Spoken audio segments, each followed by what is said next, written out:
All right, guys, welcome back to another stream. Thank you for waiting patiently. As always, we nearly have 400 people here out of the gate, which is amazing to see. So, again, thank you guys for that. Today, we're talking all about the PlayStation Showcase that's happening in just a couple of days. And we are also going to be going over all of the PlayStation first party studios as well as partner studios to discuss the likelihood of what games may or may not show up at this showcase. So it's not necessarily a predictions video or stream per se. I guess it kind of falls in that category, but this is something that you guys have been asking me to do leading up to the showcase, and I figure, we're close enough, but still far away enough that this would be the appropriate time to do it. So, yeah, on top of that, I also want to talk about our expectations. I feel like this is something that has been running rampant over the past couple of days, pretty much since the announcement of the showcase was made. We see people with all different types of expectations. So I figured what I would do today, again, now that we're very close to the showcase, talk about what my honest expectations are and basically give my opinion on what I think most people, if not everybody's expectations, should be for this show. And of course, we'll talk about some other stuff as well. So before I dive into any of that, just want to give a quick shout out to pretty much everybody who is here on the stream already. I've noticed that many of you show up very early to the stream, patiently waiting. So shout out to you guys. I have some super chats and already some member gifts. So what's interesting? I'm noticing, I think my streaming software actually updated and it now tracks membership gifts. I have to keep an eye on that because we've been gifted 2 memberships today, but for some reason it tracked 4. Unless, you know what, it might. I wonder if it counts the. Yeah, I think that's what it is. It's counting the membership super chats as well, or the membership chats. So that would explain that. But yeah, if you guys want to continue to support the channel, support the content, and support what I do here, consider becoming a channel member. We have a ton of channel members, and there are some exclusive benefits. Consider gifting channel memberships if you are already a channel member, or consider donating a super chat to not only keep the conversation going, but, just to help support the channel in that way as well. And also, mods, for any of my mods that are here, do me a favor. I want you to just be alert in the chat. I feel like, honestly, I've been a bit too lenient these days when it comes to trolls in the chat. So, I'm giving my mods permission. Like, don't go crazy, obviously. But, if you see somebody in the chat that's very obviously a troll, just ban them. All right. I'm really I'm getting more people into the streams. I don't want to have to slow down the chat needlessly, and I trying to keep the chat relevant and not have any space in the chat taken up needlessly. So all of my mods, for those who are here now or those who maybe will hear this later, you have permission. Any trolls in the chat, ban them. All right. And no, that doesn't mean Xbox fans, because I know some people are going to take it that way. No, if you see Xbox fans in the chat, please engage with them and facilitate some healthy conversation. But yeah, I have a couple of super chats and a couple of membership gifts already right off the bat. So really quick, PlayStation Pete and Herpy Derps both gifting out memberships, or gifting memberships, I should say. So thank you guys for doing that right out of the gate. And PlayStation Pete, you're saying, is member J Jovi related to Bon Jovi? I'm going to say probably not. So, I mean, maybe he is. There's a possibility. if he wants to reveal that information, I guess he could. But I feel like or you're saying Bonnie Jovi. My bad. I'm assuming you mean John Bon Jovi. I mean, you typed Bonnie Jovi, but yeah, it has to be. Is that like a nickname for him? I don't know. I don't know, man. But Ruthless King with membership chat with an exhaling emoji, and then we have SDO also with a membership chat saying PlayStation, give us Bloodborne remake, MGS3 remake, Spider-Man 2's release date, Final Fantasy VII Rebirth, some new FPS IPs from SIE Studios, Killzone, and Half-Life VR. Quite a, that's quite a list that you're asking for there. I think certainly some of these things are plausible, and some of these things will show up, and we'll talk all about that. So, all right. So with that being said, last thing for those of you who are here, just hit that like button for me. Helps with YouTube's algorithm. This wouldn't happen if I were a mod, aka clearly Sir Speaks a Lot, with a super sticker saying game over. I appreciate that, Sir Speaks a Lot. I appreciate that. I like your profile picture too. I like the energy you're bringing. Okay, so with that being said, oh, you know what? There is actually something pretty important I have to let you guys know about as well. So we did another members only stream yesterday, and I'm sure many of my members that weren't able to catch it live are wondering what happened to that stream. Well, I learned, unfortunately, the hard way that when it comes to reacting to certain things, specifically with certain music or music videos, obviously it's anticipated that we're going to get copyright claims. That is, that's not a problem for those types of streams. But there are those occasions where apparently your stream or video can end up getting blocked, like just completely blocked worldwide where nobody can watch it. I don't know why, but that's just the way it is. And believe it or not, it was actually Pantera. I was reacting to a live Pantera performance yesterday, and it's funny because the block during the stream happened when we were listening to something called Clowncore, and everybody thought it was that, but no, it was actually the Pantera video that did us in. So I apologize. There's nothing I can do about it.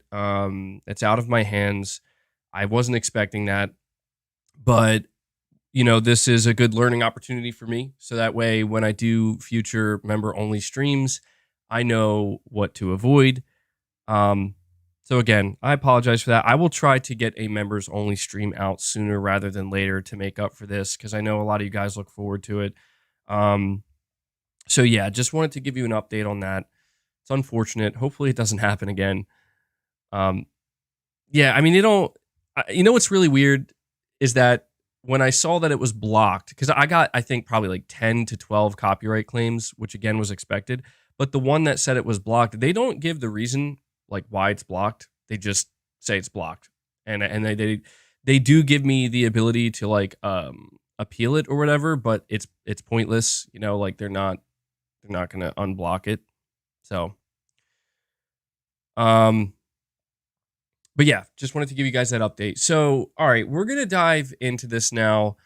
Let's get into the conversation. What should our expectations be for the PlayStation Showcase? Well, we are about 3 days away from the showcase as of right now, and there has been a lot of conversation online about, having high expectations versus having low to zero expectations. And I've even seen a lot of people here on my channel where a lot of you are very clearly excited for it and have pretty high expectations, but quite a few people are of the mindset that it's best to go into this PlayStation Showcase with minimal expectation. And I understand that. I think that's a totally fair thing to do, and even a smart thing to do. I think that if you are somebody who gets disappointed easily by shows like this, or in the past, you've allowed yourself to get very excited, and then you tune in, and by the end of it, you're like, well, that was not at all what I expected or what I thought it would be. I totally understand why you would have those expectations. And when I give my opinion and give my thoughts here, I'm not necessarily telling anybody like, oh, you should agree with me or you should change your expectations because of what I'm saying. But I do feel like I will give you hopefully a couple of good reasons as to why, at the very least, you can have slightly higher expectations, right? Like if your expectations are rock bottom or minimal, I'm going to give you a couple reasons why I think maybe it's okay to just to, increase that a little bit. Doesn't have to be dramatic. But with that being said, I also want to talk about, I'm sure as we've seen many people who have their expectations way too high. Like they are in la la land when it comes to what they're thinking is going to actually show up here. And we'll acknowledge that and talk about that as well. Brandon, Connor, you're saying your previous video had a list you hope to see at the showcase. If only half of your list was there, could the showcase still get your A/A rating? I mean, yeah, so I did put that video out, 10 announcements that I personally hope to see at the showcase.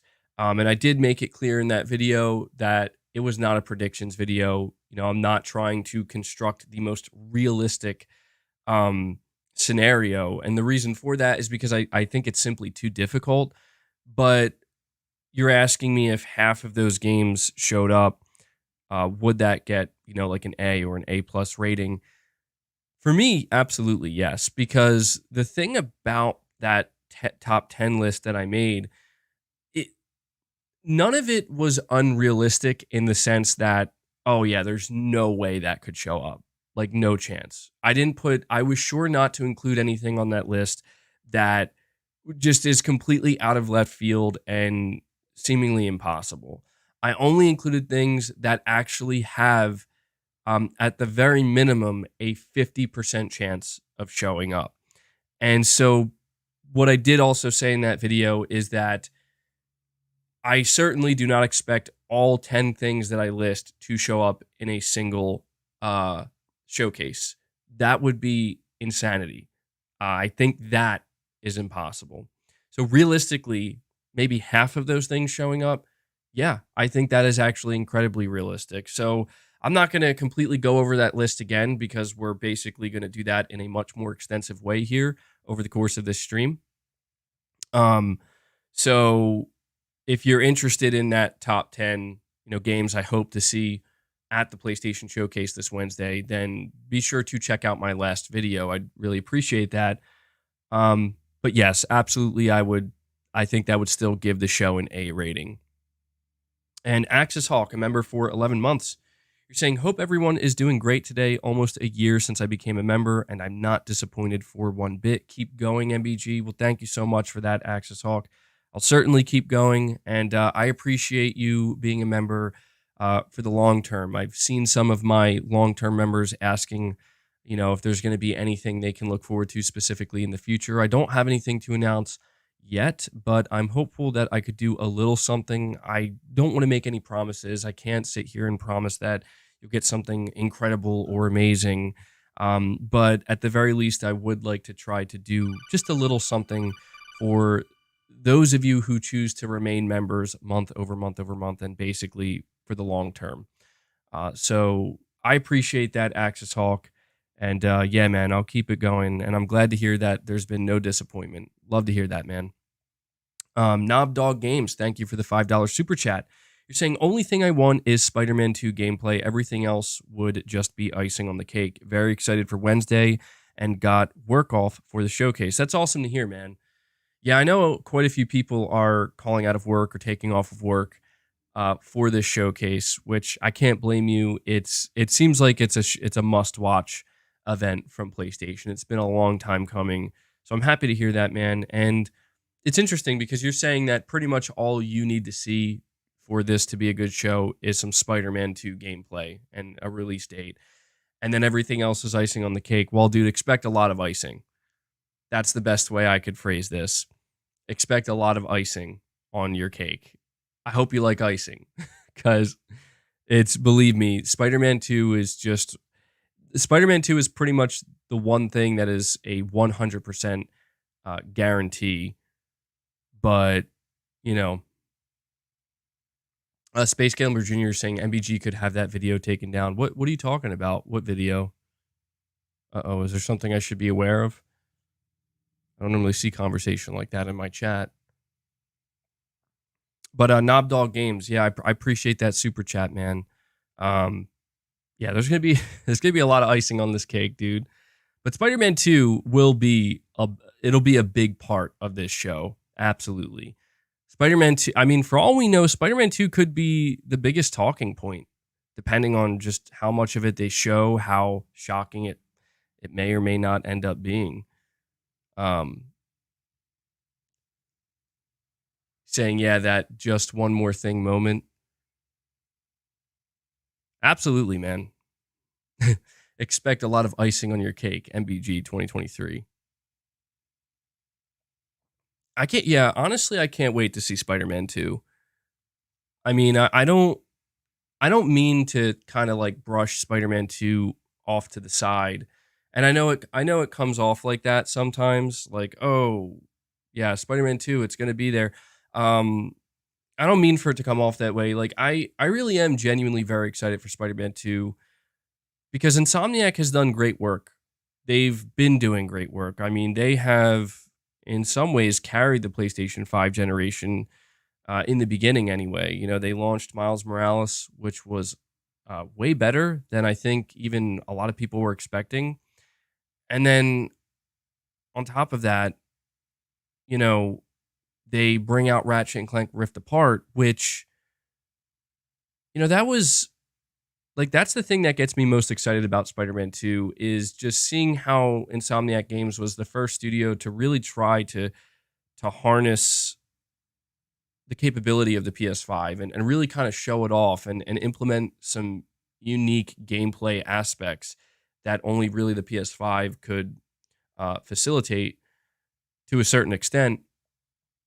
This is why I'm so excited to see Spider-Man 2. And I've been saying for a while now that to me, maybe it's not obvious, but I have a suspicion that the reason why we haven't seen anything of Spider-Man 2 yet is because when they show Spider-Man 2 for the first time, there's a pretty good chance, like a pretty good chance they're going to surprise people. I know that a lot of people are like, oh, it's just a sequel. You know, it's going to be very similar to Spider-Man 1. And of course, Spider-Man 2, nobody's expecting it to be a completely different game from the first one.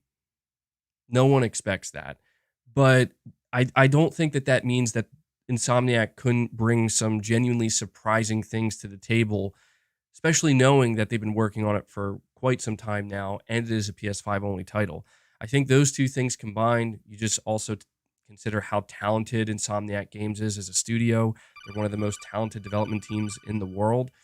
They could really bring something crazy to the table. And I don't know what that would be exactly. I mean, you know, that's kind of the, you know, that's the part that I leave to Insomniac. But I get the sense that when we see Spider-Man 2 gameplay revealed for the first time at this showcase, it's like we all know it's going to be received very well. You know, I'm not going to sit here and make it sound like there's any chance that people are going to walk away disappointed or underwhelmed. We know that's not going to happen. But what I do think is possible is people could walk away actually even more hyped for Spider-Man 2 than they were expecting. And that's just kind of, I don't know, man. To me, that's Insomniac Games. You know, I have a very, very high expectation for them because I just, you know, I respect them as a studio. I know how much they care about really making sure that they bring something special to the table. So I'm very excited to see Spider-Man 2, and I don't mean to make it sound like you know, I'm just kind of brushing it off to the side. I'm definitely not. It's just that Spider-Man 2 is a game we know about, and we fully expect it to be at the show. I think that a lot of people are going to go into this PlayStation showcase hoping to, you know, not hoping, but excited to see, like, okay, we know Spider-Man 2 is coming. But what about the new stuff? What about the stuff we don't yet know about?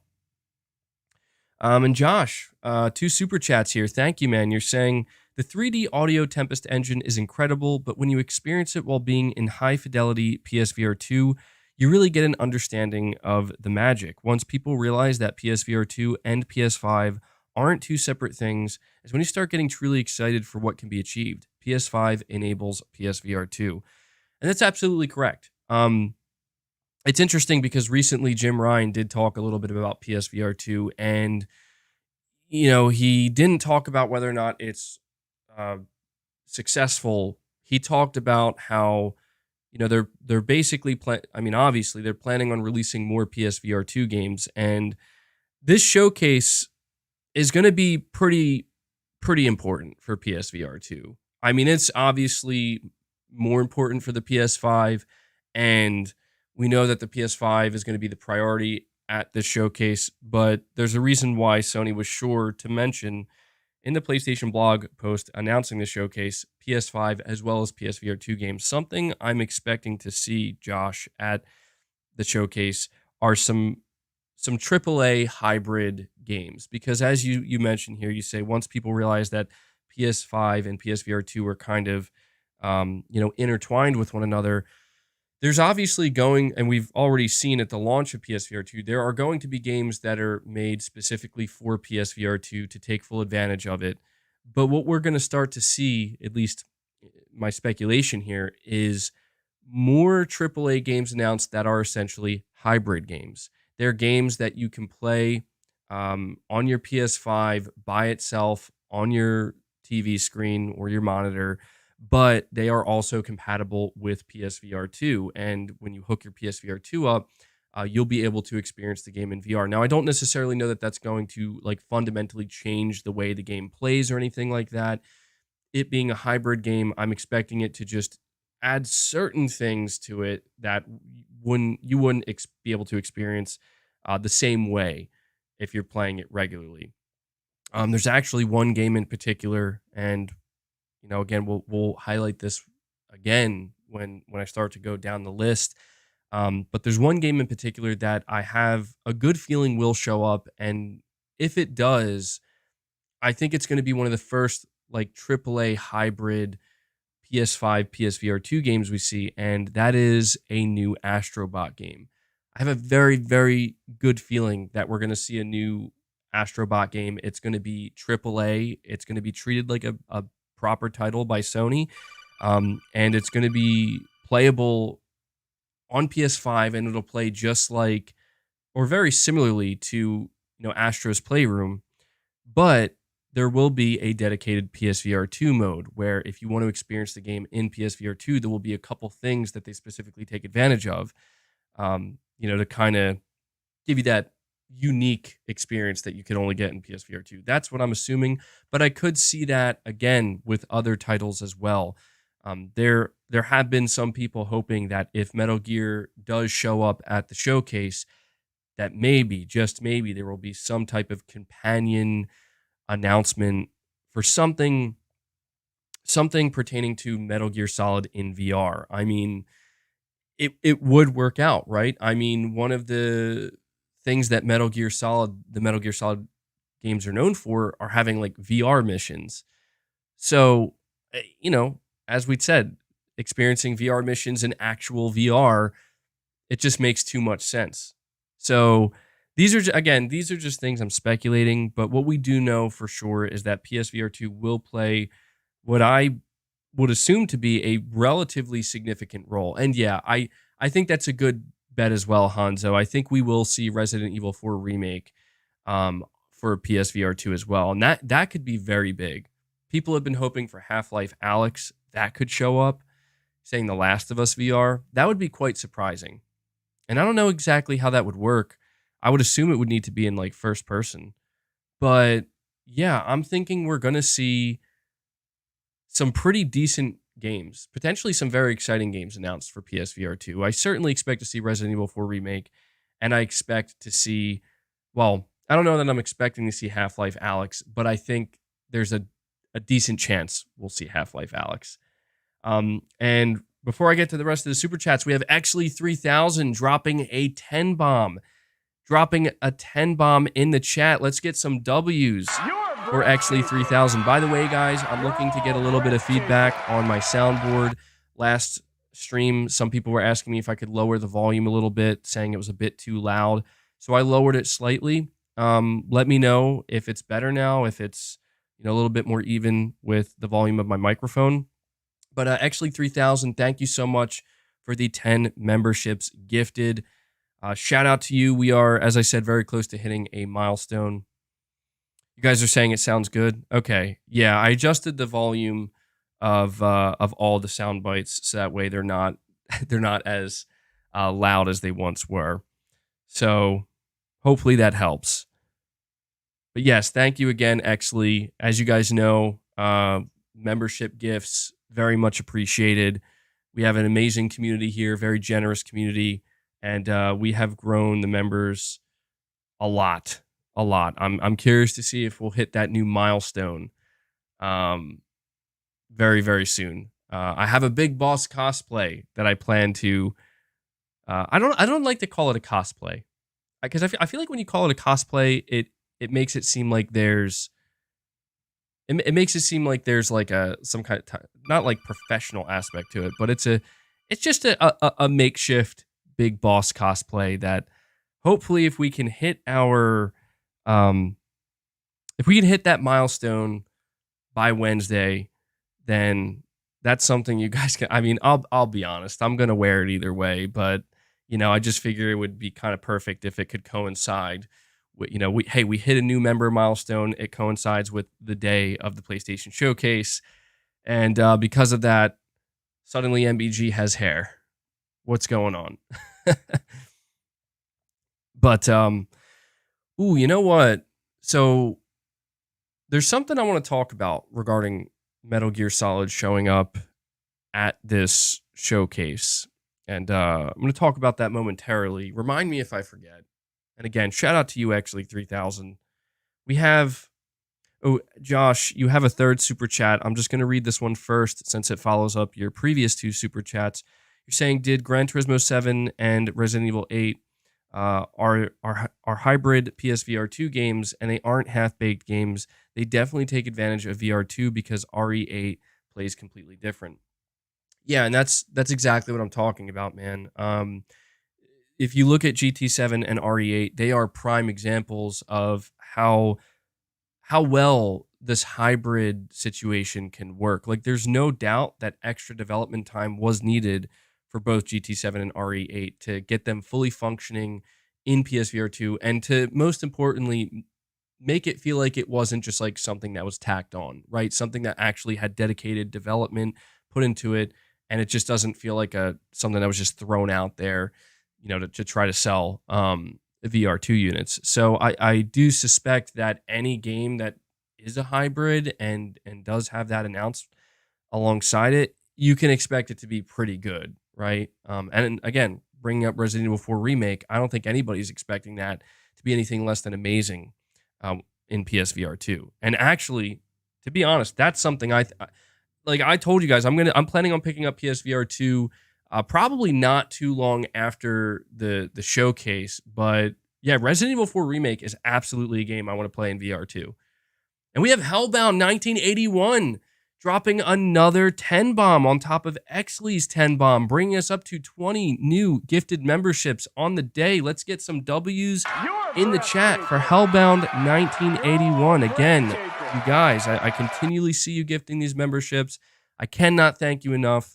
The community cannot thank you enough. If there's anybody who is a member who hasn't gifted memberships before, potentially consider doing so, because we have, again, and we also have Herpy Derps coming in with a 10 bomb. Herpy Derps coming in with a 10 bomb as well. Love to see it, man. More W's in the chat for Herpy Derps. Let me get a little Arnold laugh there for you. Crazy Arnold.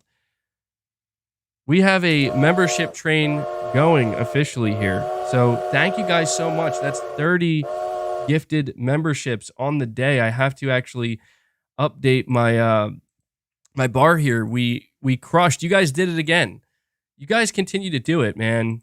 I had a membership goal of 25, and not even 40 minutes into the stream, you guys crushed that goal, bring us up to 30. So shout out to you guys for keeping this membership train going and keeping the membership community here growing. Really do appreciate that very much. Let me make sure. Okay, yeah, so we're at 30 memberships. That's awesome, guys. I think I'll have to check in a little while to see if that actually did it. I feel like it should have. I'll give it a couple minutes to update, and I'll check to see if we actually hit that new member milestone. Thanks to you guys. Herpy Derps. I see your chat. I'm not going to read that though. It just feels a bit too inappropriate right now to read that. But thank you, man. Thank you guys for the membership gifts.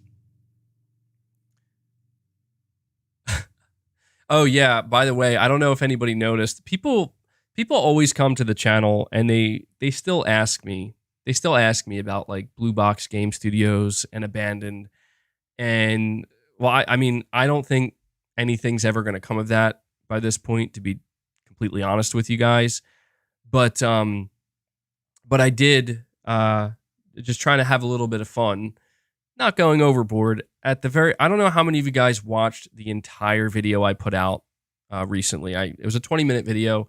So if you watched the entire thing, you probably caught at the very end, I put the Abandoned trailer there, just as a little, just trying to have a little bit of fun. I wasn't hinting at anything. I don't know.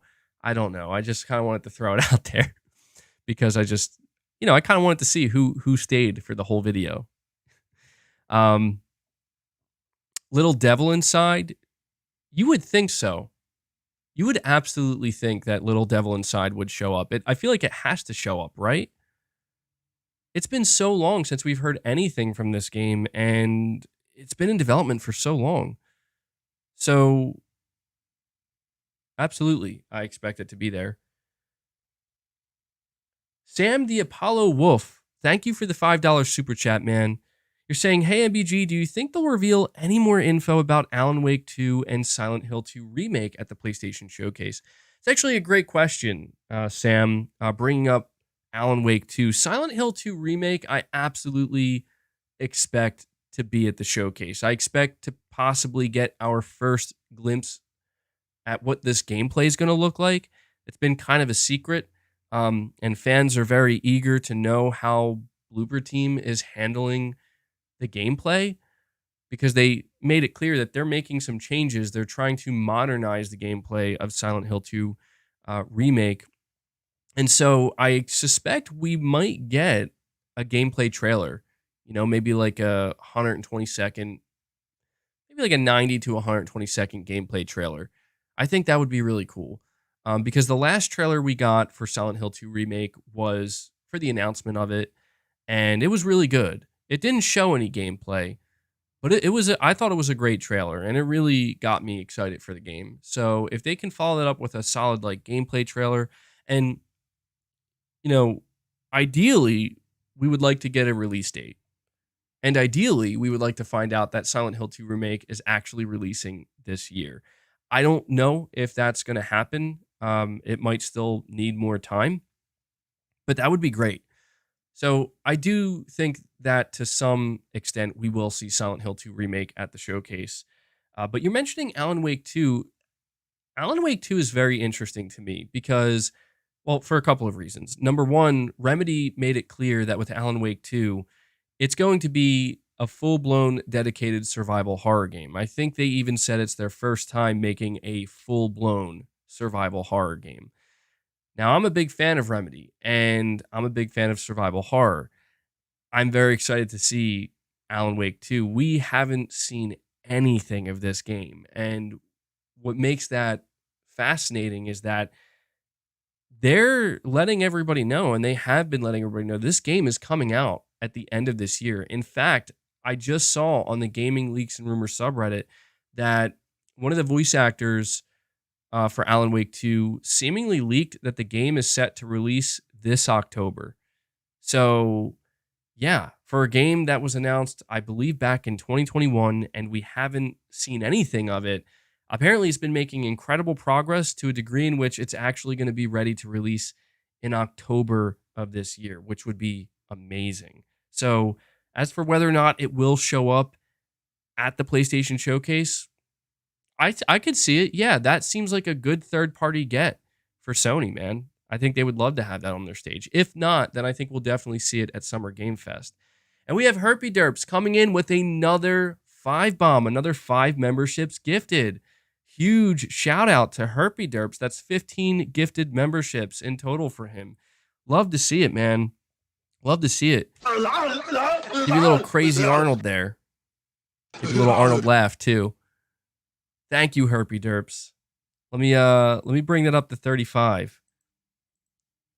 And yeah, I'm sure you guys are noticing that these membership gifts are going out immediately. So that's definitely good to see. And then we have Exley 3000 with yet another 10 bomb on the day. Exley 3000, let's get some W's in the chat. We have yet another member train going. Exley 3000 immediately brings us up to 45 gifted members on the day. Thank you so much, Exley. You have done so much for the community here, and you continue to do so much. Pretty much every stream, too.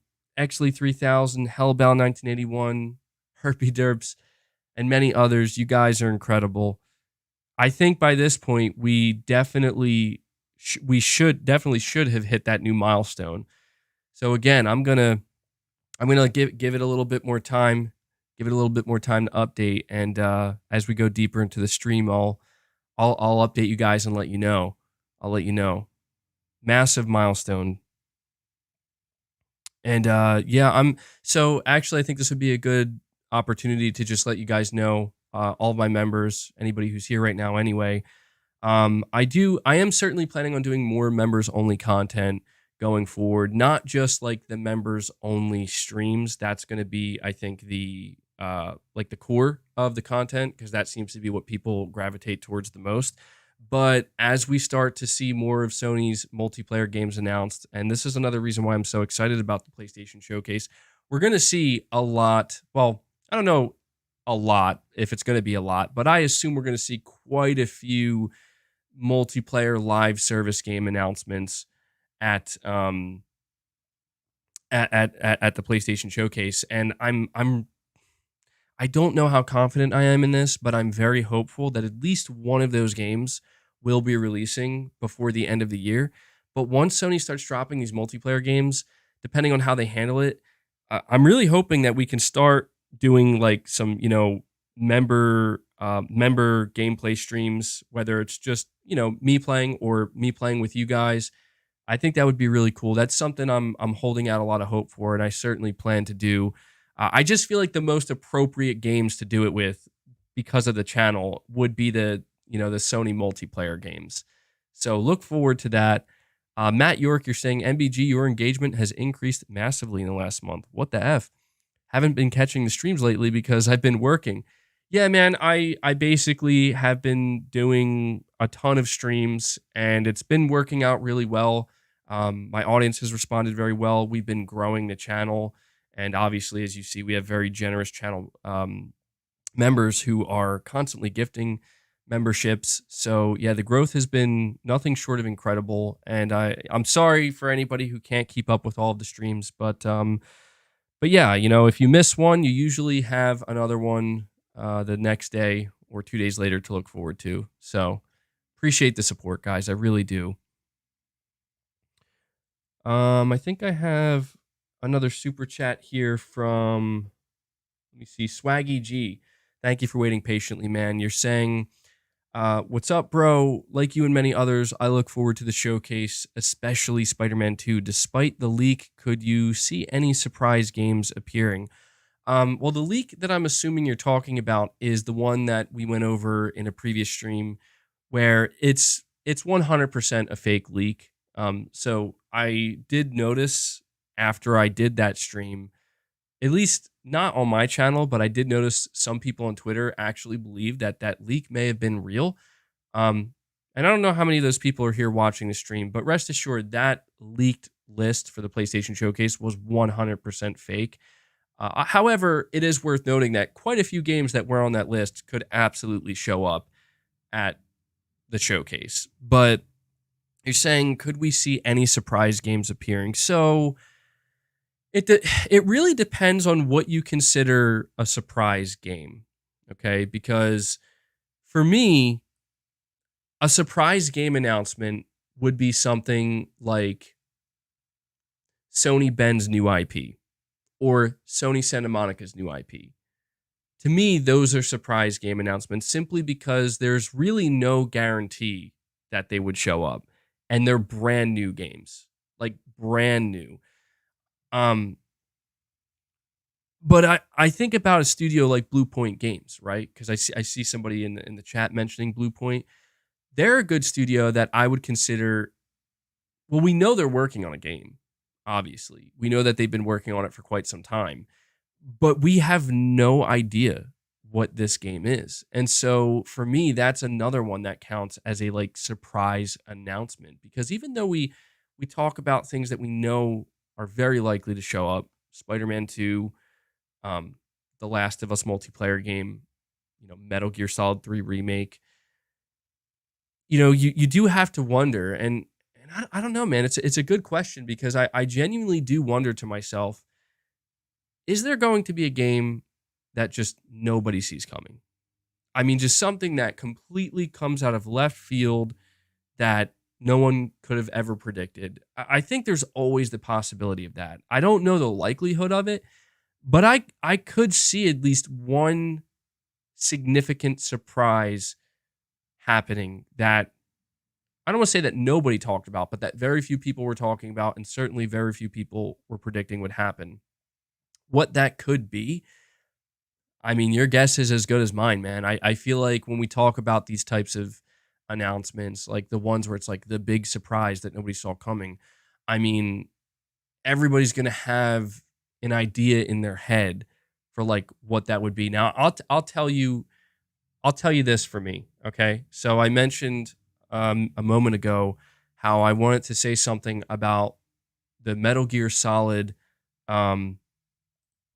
the Metal Gear Solid announcement that's apparently supposed to happen at the showcase. So for those who don't know, although I'm sure most of you here are well aware by now, the rumor is that Konami is remaking Metal Gear Solid 3 Snake Eater, and the remake is being handled by Virtuous Studio. I don't know if they're called Virtuos or Virtuous. I call them Virtuous.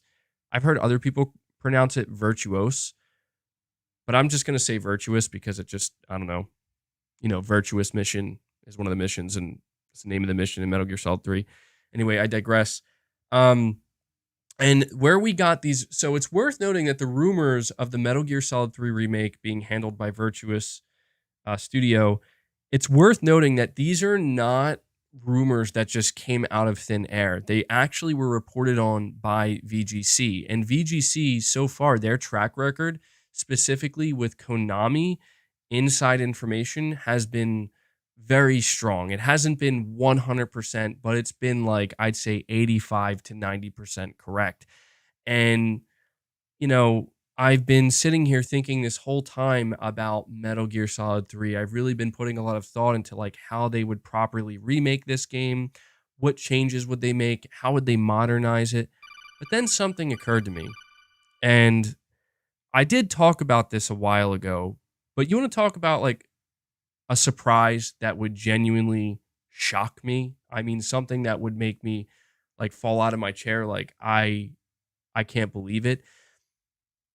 There has been some speculation in the past that Konami is not actually going to remake Metal Gear Solid 1, 2, 3, or 4, but instead what they're going to do is they're going to remake the original Metal Gear games that came out Like I think the first ever Metal Gear game came out in 1987.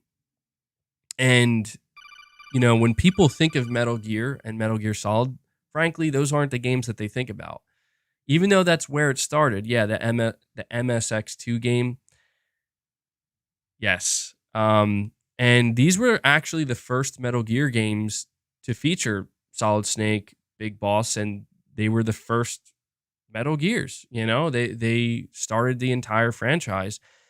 And here's the most interesting thing about that notion, like remaking these games that are so old, if whether it's Virtuous Studio, and I've heard some people say that maybe, just maybe, this is what Bluepoint's working on. I'm not holding out hope for it. I'll be honest. Bluepoint remaking anything for Metal Gear would be a dream come true because Bluepoint are the masters. Personally, I feel like I would trust Bluepoint more than any other studio with Metal Gear, but I'm not 100% convinced that Bluepoint is handling Metal Gear because, well, if Virtuous Studio is remaking MGS3, then, what does that mean with Bluepoint?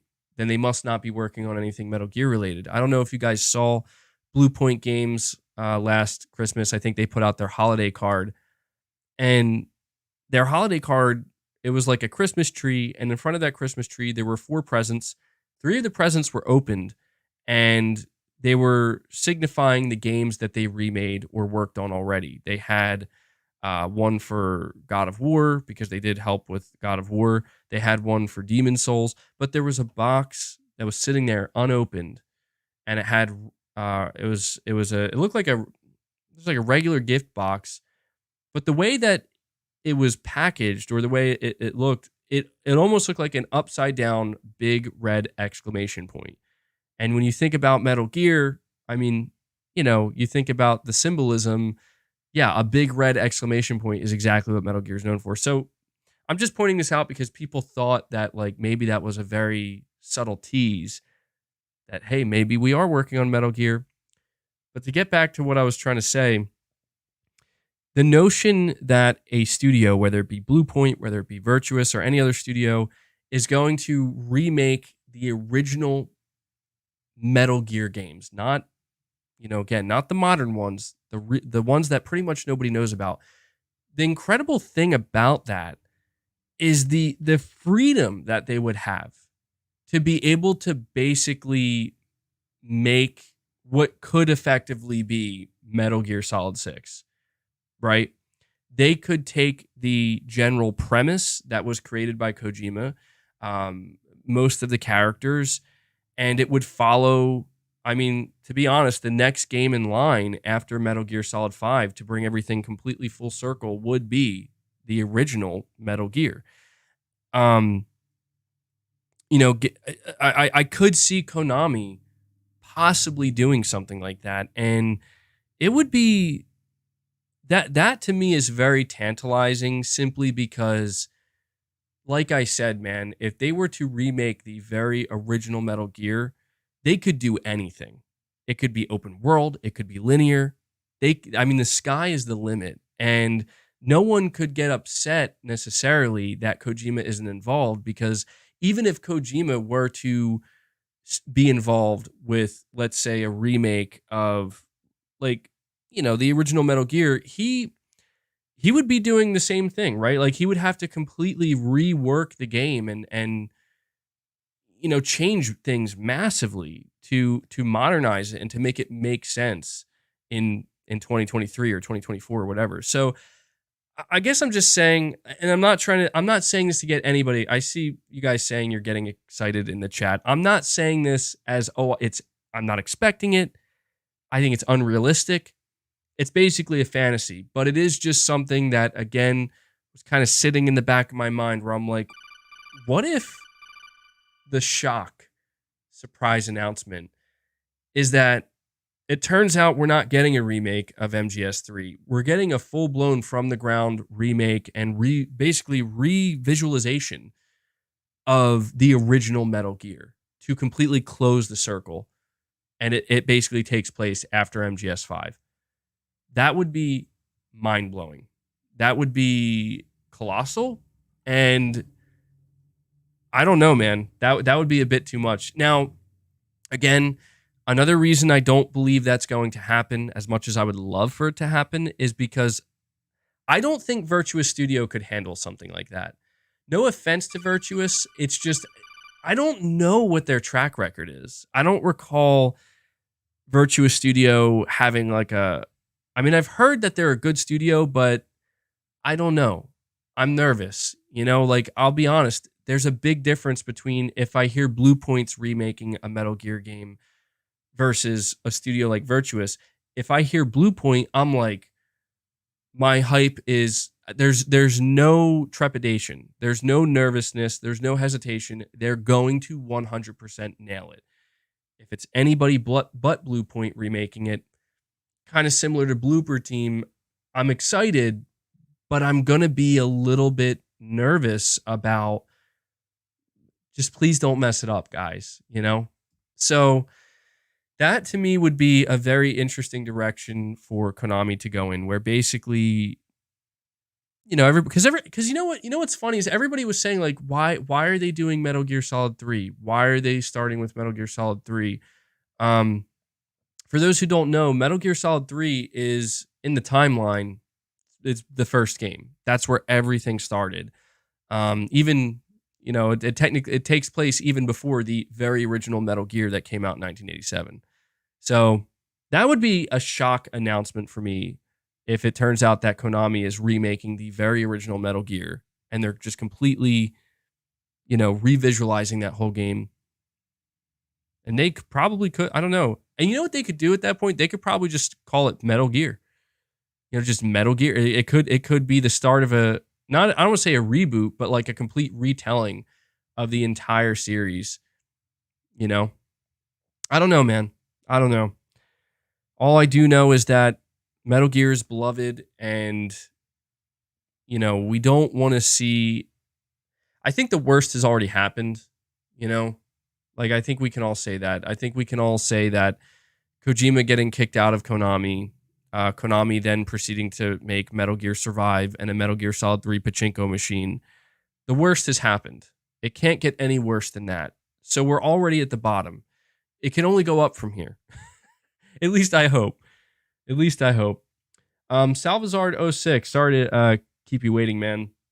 You're saying, hey, MBG, in regards to live service games for Sony, I think Wayfinder and Helldivers sequel will release this year. Left field announcement, Bluepoint making original content for Castlevania. Ooh, Castlevania. That's another really interesting one. Yeah, I didn't consider that. Maybe that is what they're working on. They did tease that a little bit, didn't they? With one of their with that famous tweet of theirs where they basically teased like 10 different games. Castlevania was one of the games that was in there. That's a really good one. I didn't think of that. Apparently, Konami is doing something significant with Castlevania, and it's been rumored that Castlevania will actually show up at this event. Ooh, you might be onto something there, Salvazard. I think that would be quite a shocker. That would be a shocker, for sure. Not even a remake, but just original content from Bluepoint Games for Castlevania.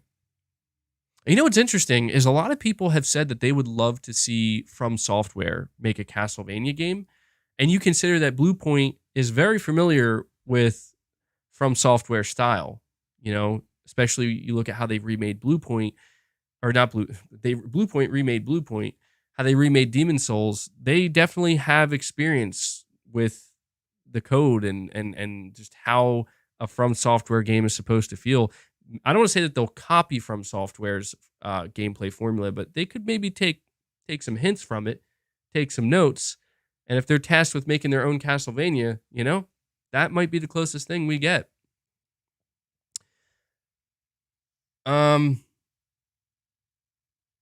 Devil Shooter saying he's heading out. Appreciate you being here, man. We'll catch you later, dude. We'll see, Salvazard. We will see. PSP Reviewer 100, you're saying, how did Hasan get Virtuous to make that video, though? That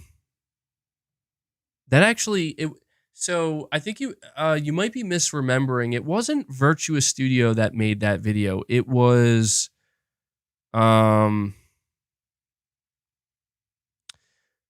forget the name of it. They're a support studio. Yeah, it wasn't Virtuous. It was a different support studio. The name is eluding me right now. I can't remember. Maybe somebody in the chat will remember, saying it was an AI. Yeah, that was very bizarre. So to explain that very quickly, that studio that made that video for Bluepoint, they're a real studio, and they're a studio for hire. You know, they do they're an outsourcing studio. So technically, you know, if I wanted to contact them and pay them money, like a large amount of money, to say I want to hire you guys to work on my game, I mean, maybe I could get them to make a video for me, but to me, it seems like the most likely thing that happened with that situation was they actually did hire them for a little bit. Yeah, Noir Studio. Thank you. Noir. That was the name of the studio. The most likely scenario is they actually did hire them, and they, you know, during the whole debacle, they asked them, like, would you guys be up to just making a short video, like helping us calm everything down? It was definitely strange. It was bizarre. Not something I expected, but that video is deleted now. So I don't know, man. I don't know. That the whole thing is shady. The whole thing is shady.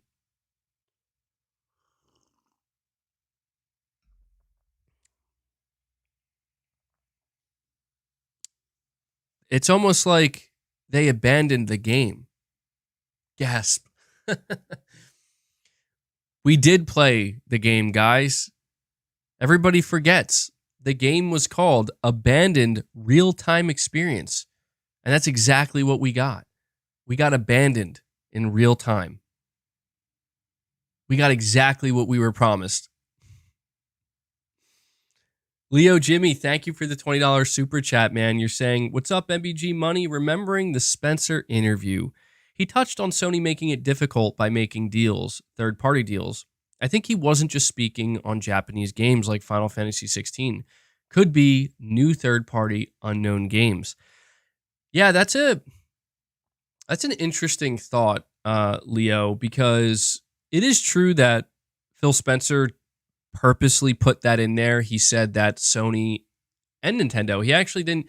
It's funny because he didn't just say, I don't think he just said Sony, but obviously that's who everybody was focused on. The way he phrased it was like they're focused on making discrete deals. And, you know, that was clearly a shot at the way Sony does things. And it's hard to say, man. It's hard to say. I mean, you would assume he was speaking about games like Final Fantasy 16, but there's a good chance that, yeah, Phil Spencer would know what other third-party games are basically not coming to Xbox because Sony already struck a deal with them.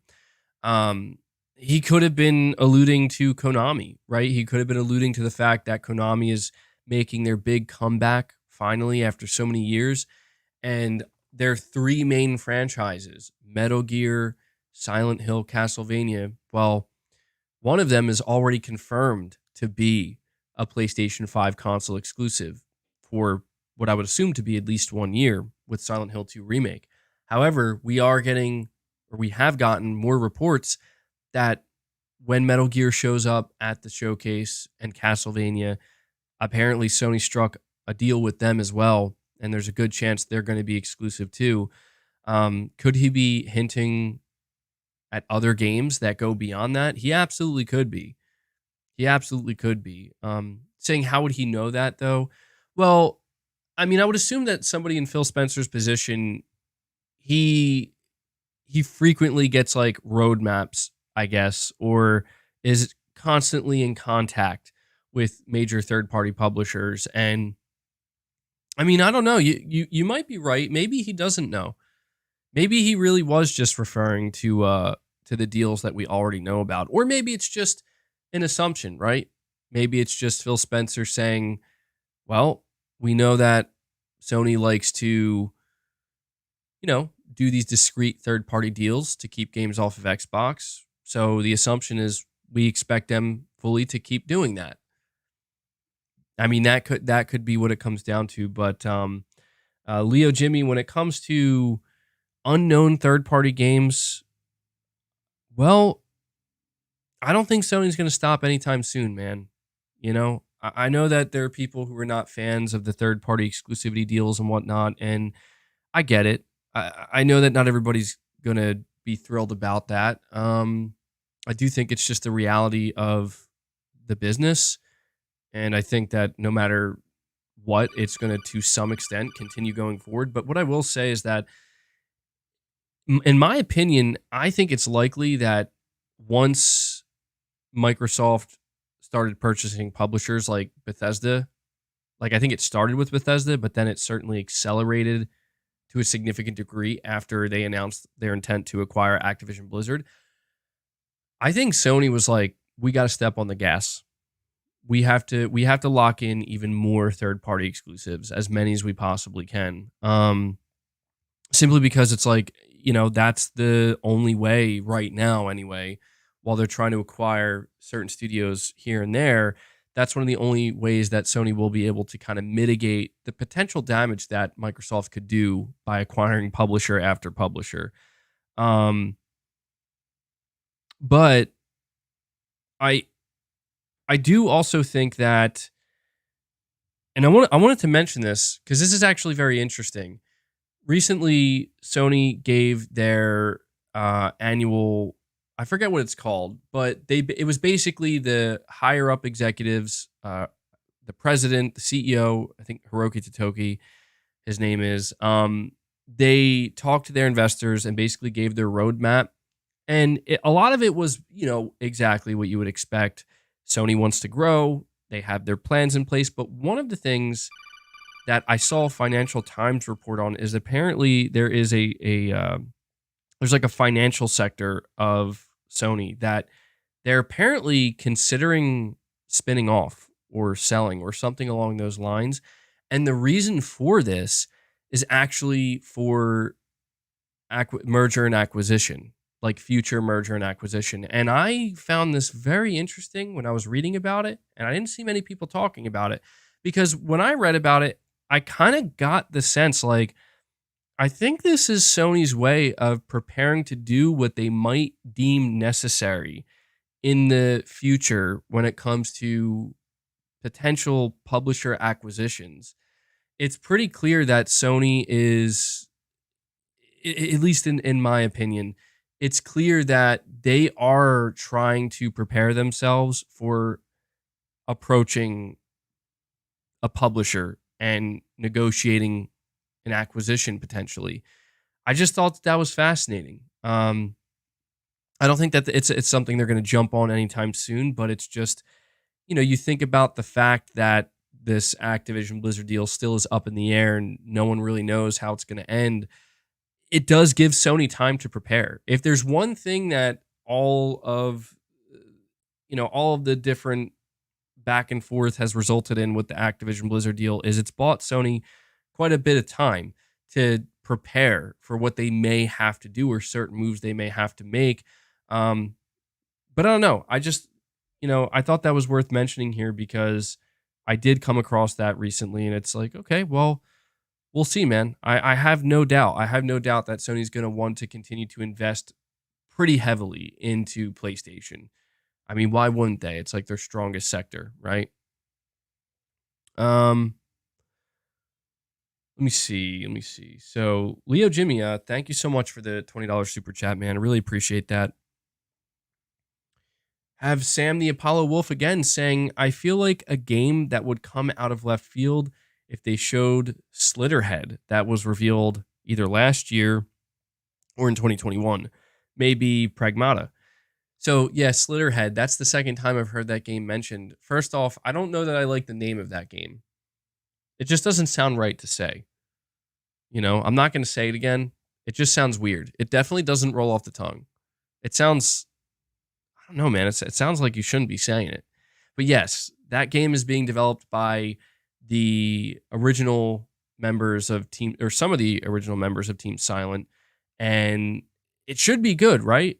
It should be good. And I think it was revealed at the Game Awards, if I'm not mistaken. I don't think it was last year. I think it was the Game Awards 2021. So that could, yeah, that would be a nice little surprise if it showed up. You mentioned Pragmata. A lot of people are hoping to see this game once again at the PlayStation Showcase. Pragmata is interesting because this game was announced at the first ever showcase in June of 2020 for the PS5. And the last we heard of it was just a tweet basically saying it's delayed and it needs more time. Haven't heard anything about it. Haven't seen any gameplay. I had somebody ask me the other day if I think it's going to be another deep down situation. I hope not.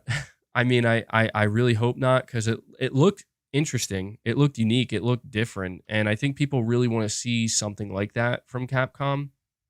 Again, I always have to mention with Pragmata to remind people, it was announced as a multi-platform game. I think quite a few people either were or still are under the impression that it's a PlayStation exclusive. It's not, unless Sony changed that. Sony could have negotiated another deal, of course. But I think, honestly, I'll put it this way. If Pragmata is still a thing that is going to happen and it's not just vaporware, then I suspect it will show up at the showcase. If not, then yeah, I don't know. At that point, I might be thinking it's another deep down situation, unfortunately. But I think a lot of people would be happy to see it. I would be. Gavin House, thank you for the super chat, man. You're saying Fumito Ueda, I think that's how you say his name, is ready to reveal his new game. Bluepoint remade Shadow of the Colossus. Bluepoint could be involved in a sequel. Just a theory. Yeah, I don't know, man. So the last game that we got from Fumito Ueda was The Last Guardian, if I'm correct. And I remember that game was in development hell. And Sony got a lot of praise. What was it, like E3 2015 or 16? Where they basically re-revealed The Last Guardian and it actually made it across the finish line. If I'm not mistaken, though, somebody correct me if I'm wrong about this. I'm pretty sure it was announced that their next game is being done in partnership with Epic Games. Right? I could have swore I read that a while ago, and it disappointed quite a few PlayStation fans. Yeah, okay. XO in the chat says they are with Epic. All right, yeah. So memory does serve. And that doesn't mean we couldn't see their game. It's worth noting that Sony has an investment in, they own a small portion of Epic. So there's a good chance it could show up. You talk about Bluepoint being involved. I'll be honest, man. I appreciate the theory, but I think it's wrong. I don't think Bluepoint has anything to do with this studio or Epic Games. Yeah, I mean, we know that Sony they have ties with Epic, so I could see the announcement happening, and it would make sense because it's like this studio has history with PlayStation, even though they are with Epic Games now. It would still, in my opinion, make some sense to reveal their game at the showcase. But yeah, when it comes to Bluepoint, man, I wouldn't expect that. Just being totally honest. But yeah, it's a good theory, Gavin. You're saying I worked on that theory for months now. I'm sorry, man. I don't mean to shoot it down like that. Hey, who knows? Anything is possible. Anything, but I will say this: the number one reason I don't think that's going to happen is because that would essentially make Bluepoint more of like a support studio, and I think Bluepoint is going to be the opposite for Sony going forward. I mean, we know that Bluepoint helped on God of War Ragnarok. We don't know to what extent, but probably just to help get it across the finish line. Just they needed sheer manpower. But yeah, I fully expect to be surprised by whatever Bluepoint has coming up next. Anime for entertainment. You're saying the abandoned app got abandoned. Who would have thought, man? Who would have thought that that's what would happen if you downloaded a PS5 application called Abandoned Real-Time Experience? The app would get abandoned. So weird, dude. So weird. It's worth noting. Did we? Hold on. No, we did have a showcase since then. Yeah, I don't think anything's ever happening with that game, bro. Or that app. I'll be totally honest. I don't think anything's ever happening. Herpy Derps with the $10 super chat saying, what do you think will happen with GTA 6 regarding the Series S? Will Rockstar release it on PS5 and PC only? If it releases on the X, it needs to release on the S as well, unless Phil Spencer flip-flops on what again?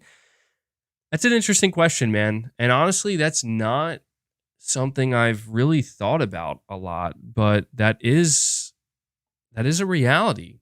That is a reality that GTA 6 is going to have to face, that Rockstar Games will have to face. So here's my guess, okay?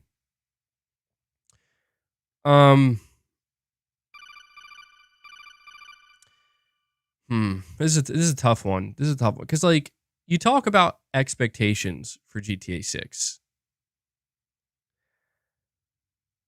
We've watched Rockstar Games do things that pretty much seemed impossible in the past on certain hardware, like GTA 5 on the Xbox 360 and PS3. It seemed impossible, but it happened. If you go back and look at Red Dead Redemption 2, PS4, Xbox One, you play that game, it really does seem like how did they do this?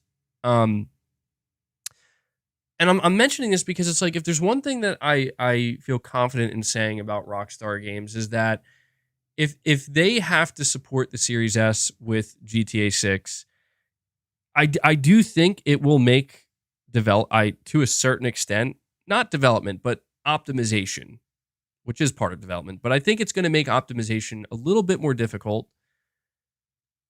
I think it's safe to say GTA 6 is not going to be a cross-gen game, right? Like, we can all agree it's going to be current gen only. It would be blasphemous if it was cross-gen. They could get away with it, but people would be shocked. I would be shocked. I'm fully expecting GTA 6 to be current gen only. My guess, and maybe I'm being overly optimistic here, but it is Rockstar Games we're talking about. I think that if they prioritize the PS5 and Xbox Series X versions of GTA 6, they'll then try to scale it down to get it working and running on the Series S, and then they'll just optimize the hell out of it on the Series S. That's my guess. I would imagine that if Rockstar Games genuinely ran into a problem where it's like, because you mentioned, would GTA 6 be PS5 and PC only? No chance. No chance. There's no way that would happen because GTA will sell a copy for every single Xbox console sold. They'll sell a copy of GTA 6. So it's definitely not going to pass up the Xbox ecosystem. And no, it will not be in Game Pass. There's no Game Pass. Like, GTA 6 is not going to have anything to do with Game Pass or PlayStation Plus for that matter. The question comes down to our expectations in terms of innovation with GTA 6 and how far Rockstar is willing to go with that. I'm not a developer, so like, I don't know how much further Rockstar can take it. You know what I mean? Like, I don't know if is the answer for GTA 6 to just make an even bigger world? Maybe. Is it to make an even more detailed world? Is it to make a more dense world? What about AI? How much further can the AI go in GTA? You assume it can certainly go further now, right? But how much further? And I don't know, man. There are two things that I do know. Number one, GTA 6 could release literally unplayable on the Series S, and no one would care. That's just the truth. It would be like, oh man, like you ever see that meme where it's the guy where he's like, oh no. Anyway, that's what would happen. As sad as that sounds, I'm not saying that's what's going to happen, but I know for a fact that if the game comes out fully functioning and polished to a mere sheen on the PS5 and the Series X, people are not going to freak out if it's struggling on the Series S. People who bought the Series S might be upset. Don't get me wrong, Series S owners would be upset, but generally speaking, like the hype surrounding GTA 6, it's just nothing will be able to stop it.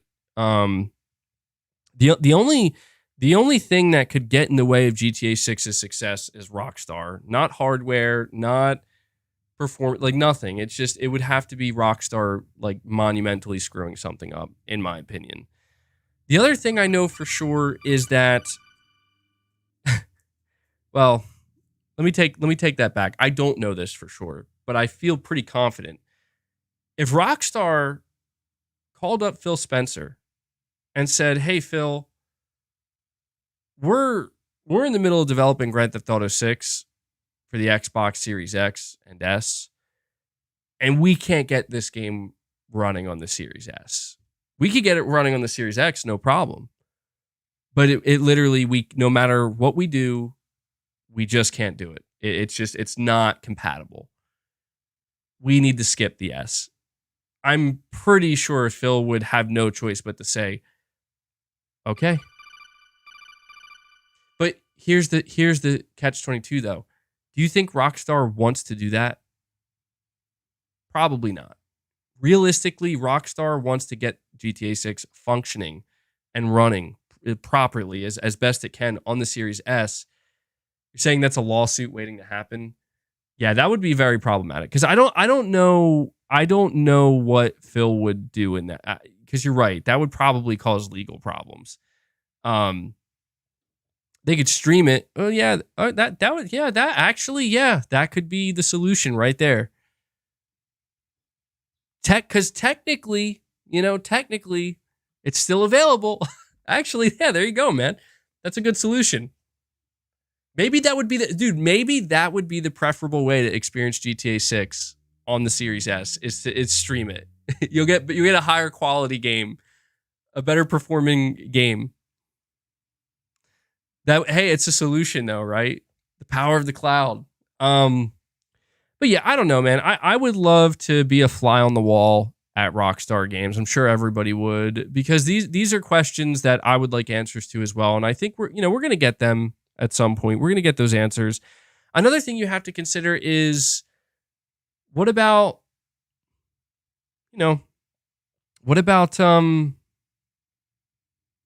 pro consoles, right? What about mid-gen refresh? What more could Rockstar do with GTA 6 on, say, a PlayStation 5 Pro and then whatever the next version of the Xbox Series X will be called, right? Is that something that they're going to be doing? The Series S Pro. Oh, man. Oh, what? Hold on now. Is that going to be a thing? I didn't even think of that. Because if you get another iteration of the Series X, does that mean there has to be another iteration? Ooh, I don't know. Maybe that's what they'll do. I don't know, man. The truth is, I'm not a developer, and I have my thoughts and my opinions based off of my knowledge and what I do know and what I've witnessed. I imagine that Rockstar will have to put extra effort into making sure that GTA 6 can run properly and competently on the Series S. I just don't see any other way around that. But I think Rockstar, I will also say, they seem talented enough to me. They're absolute pros. I think they could probably work some kind of magic. You know what I mean? I could see that. I think that's the most likely scenario because, as I mentioned, you look at what they've done with previous hardware and previous generations, and I think even if they did run into certain problems with the S, they would find a way. You know, they're like some of the most talented developers in the entire world. They've done crazy stuff in the past, and who knows, they might pull something crazy off with GTA 6 on the S. You know, like that might be one of the main talking points. One of the main talking points about GTA 6 is like Digital Foundry pointing out that we cannot believe that this game runs the way it does on the S. Like we can't. How is it possible? How did they do it? So you know that I think now that I'm really thinking about it, probably is the most likely scenario. Saying it'll run at like 15 to 30. Yeah, that would be terrible. That'd be terrible. We'll see though, man. That's another thing we can mention real quick. Speaking of expectations, what should our expectations be for the showcase? GTA 6. Well, I've talked about it a lot. As of right now, being a couple days away from the showcase, honestly, I don't think GTA 6 is going to show. I kind of hope it doesn't. I'll be totally honest. I hope GTA 6 doesn't show up at the showcase because my fear is that GTA 6, if it were to be announced alongside all these other games, it will completely overshadow every other game. No matter what Sony shows, it'll overshadow Metal Gear, it'll overshadow a new IP, it'll overshadow everything because it's GTA. Like GTA 6 is an event in it of itself, and I think it would just simply be too much. You know what I could see Sony doing? And this is like the furthest I could see it going. I get the feeling that Sony wants to be able to flash the Rockstar Games logo. Well, I don't know. That would be a massive troll. I could see Sony going out of their way to basically let everybody know that, you know, they won't say Grand Theft Auto.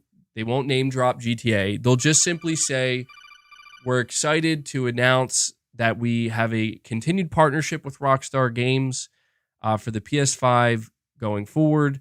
Just something along those lines. I mean, maybe they'll like announce like we're giving more money to PS5 owners of GTA or GTA 5 owners on PS5. And then after that, they'll just like remind everybody like, and just so you know, we are still partnered with Rockstar. So it's like, it's no GTA 6. You know, but it will essentially just reconfirm that, yeah, we have the marketing rights to GTA. We just want to let everybody know. I don't know. Maybe that's pushing it. A Red Dead Redemption 2 remaster for PS5. What wasn't there? I think there was a rumor a little while ago. Actually, I think it was a while ago at this point that GTA 4 and Red Dead Redemption were both getting the remaster treatment, but because of the poor reception of the GTA trilogy, they shelved it and scrapped it basically. How do we not have a PS5 version of Red Dead Redemption 2 yet? That is wild. Maybe that is something they could announce. That would be pretty huge. But I don't know, man. If I had to guess, two things. Number one, I don't think GTA 6 will be at the showcase. Number two, GTA 6 is 100% the focus and priority at Rockstar Games. I don't think it's Red Dead. I don't think it's anything else. I think it's just GTA 6. And I don't know, man. If GTA 6 shows up at the PlayStation event, oh, it's over, dude. It's over for everyone. Even PlayStation fans. You know, like GTA. I that's kind of what. That's why I don't want to see GTA 6 at the showcase because it's just it's like a. it's kind of like an event killer, as weird as that sounds. Like, it's an event killer. Like, Sony would actually kill their own event by having GTA 6 there if Rockstar agreed to it. And it would basically just be the Rockstar event. And I know that to some people, like, there are people who don't care about GTA, there are people who don't care about Rockstar games that much, and they might think that that's an exaggeration, but it's really not, unfortunately. That, like, GTA is a force to be reckoned with in this industry, and there's not really many other. I don't know what else rivals it in terms of just the sheer amount of weight that this game holds. So we'll see, man. We'll see what ends up happening there. But for me, I'm going to say, nah, I don't think GTA 6 is going to be there. Maybe some kind of like GTA 5 money DLC, something like that. Just the normal marketing stuff. Salvazard06, you're saying, I'm going to try to make sure I keep moving through these super chats.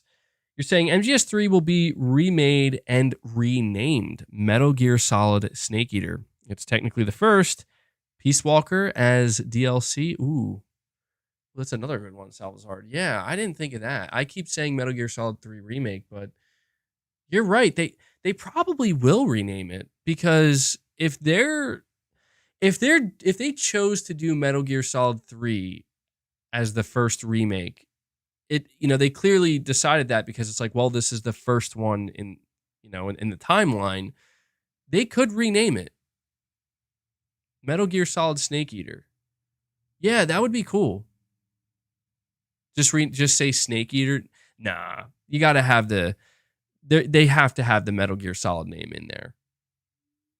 Konami would be out of their minds to try to market a Metal Gear Solid remake and decide not to put Metal Gear Solid in the title. That would be wild.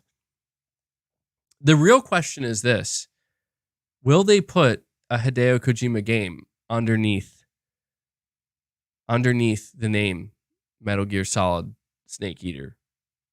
Right? If that's what they choose to call it. Will they put a Hideo Kojima game in there? I think they should. You want to keep Konami has to win the fans back, man, and it may seem a bit unnecessary, and I agree it is unnecessary, but if you're talking about righting the wrongs of your past, like think of it this way. If you're Konami, right? And you look back at like 2015, and then you look back at Metal Gear Survive, and the mantra surrounding Konami was F Konami, because of what happened with Kojima, and because the previous leadership was trying to erase his name from the game. I don't know, man. I feel like it would be a really smart move. Like, just from if you're trying to get in good with the fan base again, and you're trying to build up that goodwill, it'd be a really good gesture. Would it be unnecessary? Yeah, it probably would, but I would do it. Because again, man, you're trying to get people excited. You're trying to win back the Metal Gear audience, the Metal Gear fan base, after really scorning them, with the way Kojima departed Konami. A lot of you guys are saying in the chat you don't think they will, though. You're saying they are never doing that. You think? Yeah, maybe you're right. Well, no. See, hold on though. Hold on. Keep in mind, and this is important. This is important for people to know. The people who are in charge of Konami now are they're a completely different group of people. It's completely new leadership. Look at how they handled Silent Hill. They made sure to get multiple team members from the original Team Silent and literally like put them out there, like, see guys, see, we still care. Like, we got the original names involved. I'm just saying, it's clear that they are cognizant of the importance of that. And I feel like if they're gonna show that type of awareness for Silent Hill 2, which is still, it's a big game, but let's face it, Metal Gear Solid is significantly bigger and more well-known than Silent Hill. And Kojima's name is, it's all over Metal Gear. It would be truly, in my opinion, a big mistake if they think that they're going to, I'll just be straight up with you. I think Konami would be straight up walking onto a landmine if they think that they're going to talk about Metal Gear Solid and not talk about Kojima. I told you guys that I have a feeling it's in my gut, and I could be wrong, but my intuition is telling me Konami has spoken to Kojima and they got his blessing on this game. I'm telling you, that would be the smartest thing to do. Maybe get a little video message. Just a little. And keep in mind, you remember when Hideo Kojima released his first teaser trailer for DeathStranding Director's Cut? You remember that? You remember what that was, where he was basically teasing Metal Gear, and Sam was getting in the box? Just saying, man, like, it doesn't seem like it would be far-fetched for Konami to reach out and say, we would love to get your blessing on this game. We would love to get some, if you want to give any input, if you want to consult, anything like that. That would be, if you're Kojima, you probably would say, yeah, I would like to, because I made that game. You know what I mean? Like, Metal Gear's is his to a degree. So yeah, and that's true. You hear Kojima all the time. If you follow Hideo Kojima on Twitter, he's always putting out tweets about, like, different stories about development on Metal Gear, and he's even talked in the past, if I'm not mistaken, about like how he would like envision Metal Gear, things it would take advantage of and use today. Like I think he even talked about Metal Gear Solid 1 a while back and how it could like take advantage of the DualSense and stuff like that, which was really interesting because everybody was like, yo, wait, what? So we'll see, man. Not to keep talking about Metal Gear, but yeah, you're saying they're going to rename it to like something like Metal Gear Solid Snake Eater. That actually makes sense. Because it really would be very strange to just start. You're going to confuse people. You're really going to confuse people. You're talking about a whole new generation of gamers that are about to be exposed to Metal Gear Solid 3 for the first time. And they're going to be very confused if they see the title as Metal Gear Solid 3. And they're immediately going to think like, wait, do I got to play the first one? And, and you might think like, well, they didn't do that for Final Fantasy VII Remake. Well, yeah, because they couldn't, That's in the timeline. Well, I mean, Final Fantasy is a completely different story, right? Like in the Metal Gear timeline, Snake Eater is literally that's where it all started. So I'm excited, man. I'm trying to like not get overly excited because I went from, is it real? If I know that it's real, I'm going to get excited. Now, I'm 100% confident that this Metal Gear remake is real, and we're going to see it in just a couple days. Now, my mindset is beginning to shift a little bit more towards, okay, now I got to see it. And I got to admit, man, like there is a small part of me, and I can't help it. Maybe it's just for my own good. There is a small part of me that... Stop calling it Snake Eater. That's the name of the game, bro. I know how it sounds, but that's what it's called. He literally eats snakes, okay, in the game. Anyway, a part of me is a little bit nervous, man. I won't lie. A little bit nervous. Like, what if they mess it up? What if they screw it up? What if they show it and it's just like, yikes. I don't want to envision that. I don't mean to bring that negative energy to the stream right now. But I have to be ready because you never know, man. You never know.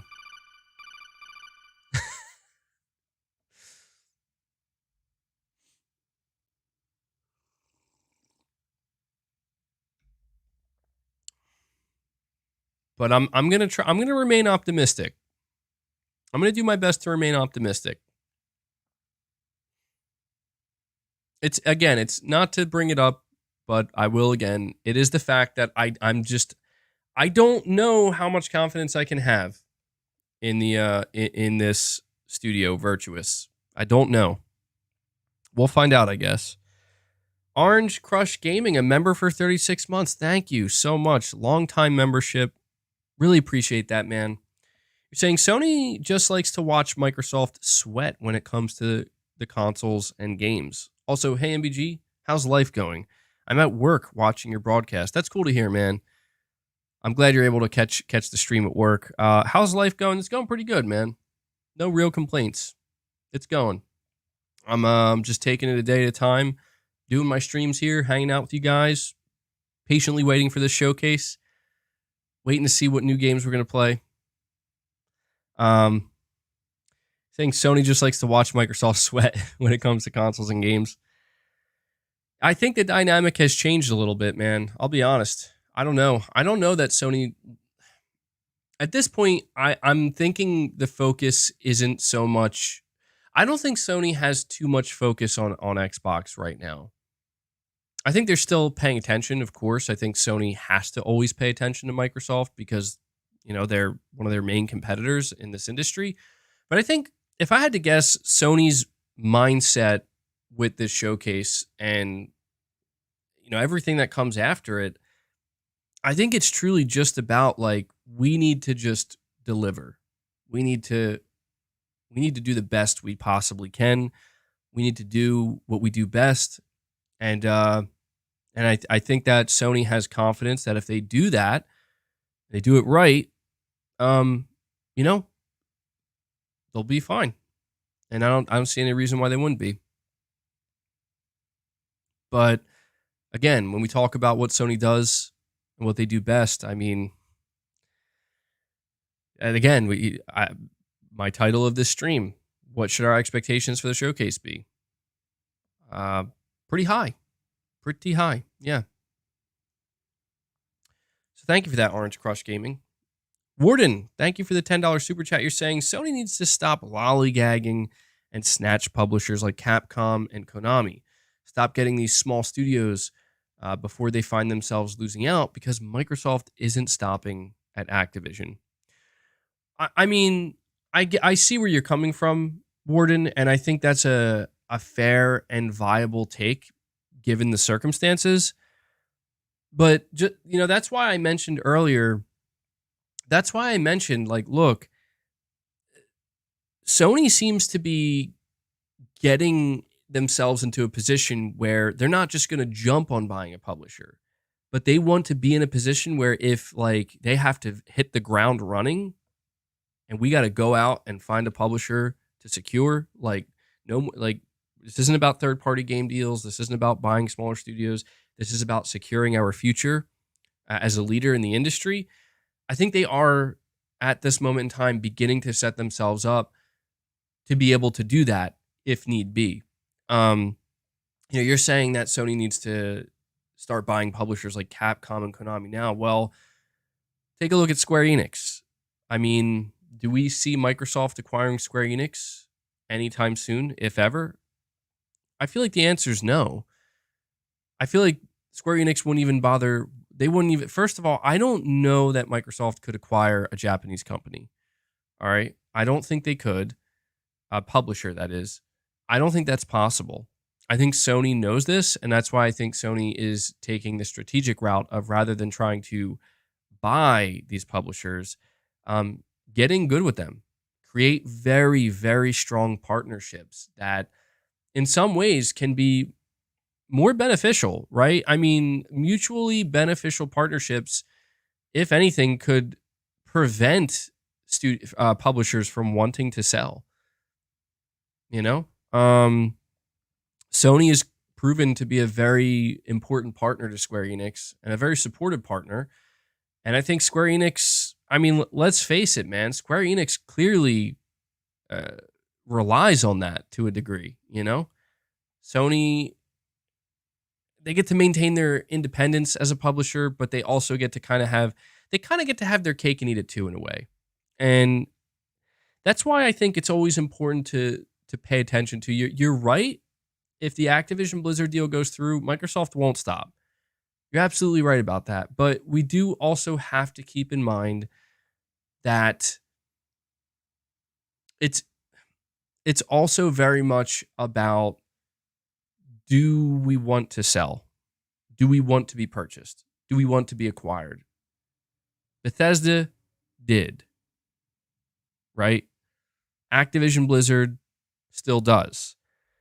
Will there be other publishers that want to get acquired? Yes, but Microsoft is a business too, and I don't think Microsoft would go out there and just simply acquire anybody without looking at the logistics of it first and really trying to figure out, like, does this acquisition make sense?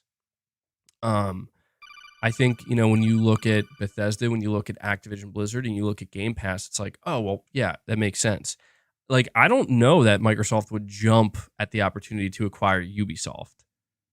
You know what I'm saying? Like, they could, but Ubisoft probably would like to sell. Sony's not going to acquire them, and that's kind of the whole thing here. I think if Sony were to try to acquire a publisher in the long run, like if they ever felt like they had to, it would be a very well thought out acquisition, something that they really made sure, like, okay, are we positive this is what we have to do and what we should do? And they would only do it if it 110% necessary. But I'd say what Sony's doing right now, partnering with Konami, partnering with Capcom, partnering with Square Enix, I think it's more than enough. And I think, Konami doesn't want to sell. Did you guys hear that rumor? There was that rumor a while back. This was way back in like 2020, where there was a strong rumor that Sony approached Konami and tried to buy their IP from them. They tried to buy Metal Gear. They tried to buy Castlevania. They tried to buy Silent Hill. And Konami, they did probably the smart thing and didn't sell it because they knew, like, this is really valuable IP. And we should probably do something with this. And that's where Sony then was like, oh, okay, well, what about a partnership? We have this, we had this big platform, PlayStation, our new console, PS5. Let's work on something. And that's smart. That's Sony getting in on the ground floor to a certain extent. And Capcom's doing phenomenal, man. Capcom's on fire. They don't want to sell. They don't want to be bought. But they're probably open to some partnership deals, of course. So we'll see what ends up happening there, Warden. Beezer1138, you're saying Insomniac just tweeted about Sunset Overdrive. Did they? What did they say? Probably just reminiscing about it, right? I highly doubt Insomniac, a couple days before the PlayStation Showcase, announced Sunset Overdrive Remastered for PS5 or Sunset Overdrive 2 exclusively to PS5. It is so funny to think that that Sony now owns the Sunset Overdrive IP. I don't think they'll ever do anything with it. There's no way. Being totally just frank about it. Insomniac is too valuable of a developer to Sony to allow them to work on a game like that. And I know that sounds brutal. To Sunset Overdrive. But no. That's not going to happen. Insomniac trolling? I don't think so, man. I know people view it that way, but Insomniac has proven on social media that they talk about all of their old games, man. And I think it's at this point, nobody should ever look at anything that Insomniac tweets about an older game and assume that it's teasing something, because it's definitely not. It's definitely not. They don't work like that. Yeah, they tweet about Resistance. They tweet about everything. Boss, you coming up here? Come on. Hold on, guys. Boss wants to pay us a visit. There we go. Let's get some boss emojis in the chat.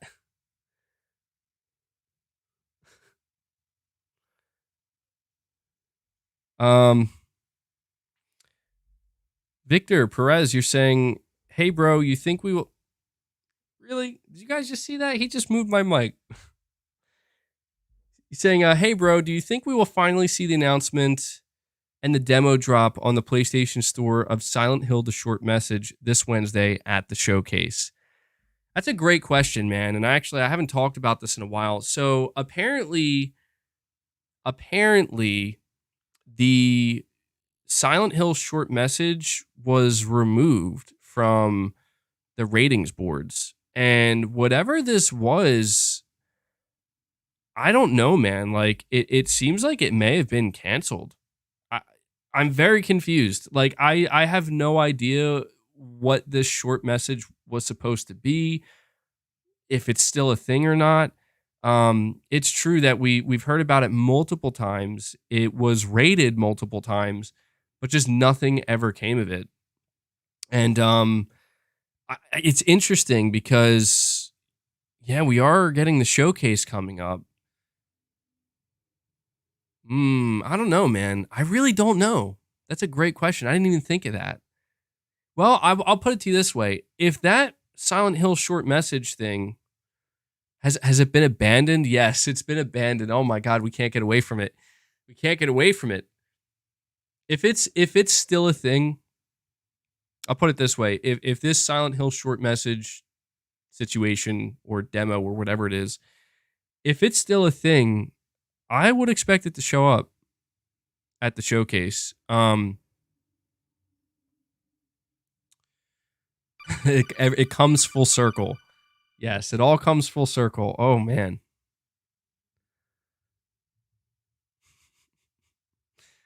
That'd be crazy. That'd be crazy, man. I would, because the Silent Hill short message thing. The reason why that would be so crazy if it just like shadow dropped is because it's so reminiscent of PT, and that's how a lot of people viewed it. Is like it's like a PT2. And honestly, let's talk realistically here for a second. Let's get realistic here for a second. All right, if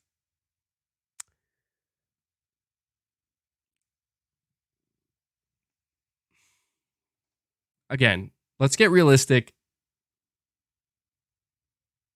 There's a chance that Konami caught wind, and they obviously know. There's not a chance. Like, Konami's not stupid. Konami knew, or they know now, like, that they messed up with PT, and that the hype for it and the idea of like, oh my God, like, we want PT to come back, or we want PT2, and they got a lot of flack for like canceling it and then removing it from PlayStation and everything. I could see them when they're trying to make their Silent Hill comeback being like, we should do that again. And maybe they were gonna like, they were close to doing it. Like, they were close to being like, we're gonna do PT again, but no Kojima, and it's just gonna be done on their own terms or whatnot, and how they want to do it. I could very much see a situation arising where like they thought it would be a good idea and they were very, very close to doing it, and then at the last second, they maybe thought to themselves, you know what, actually, this might backfire. This might be a bad idea. This might be a stupid idea. Whoa, where are you going, man?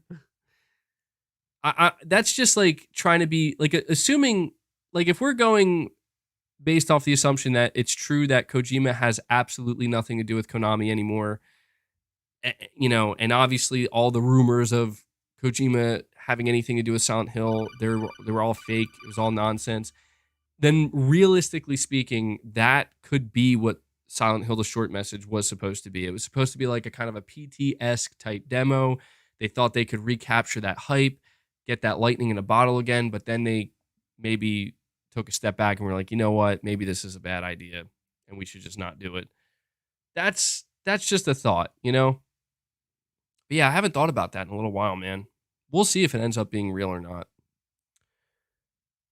Review Scientology USA, you're saying years ago, the rumor was Apple was looking to buy Sony. Yeah, that rumor has seemingly persisted for some time now, man, and I don't think that's going to happen. I don't think so. I don't think Sony would want to be purchased by Apple. I mean, maybe they would. To me, it just sounds unrealistic, Apple purchasing Sony.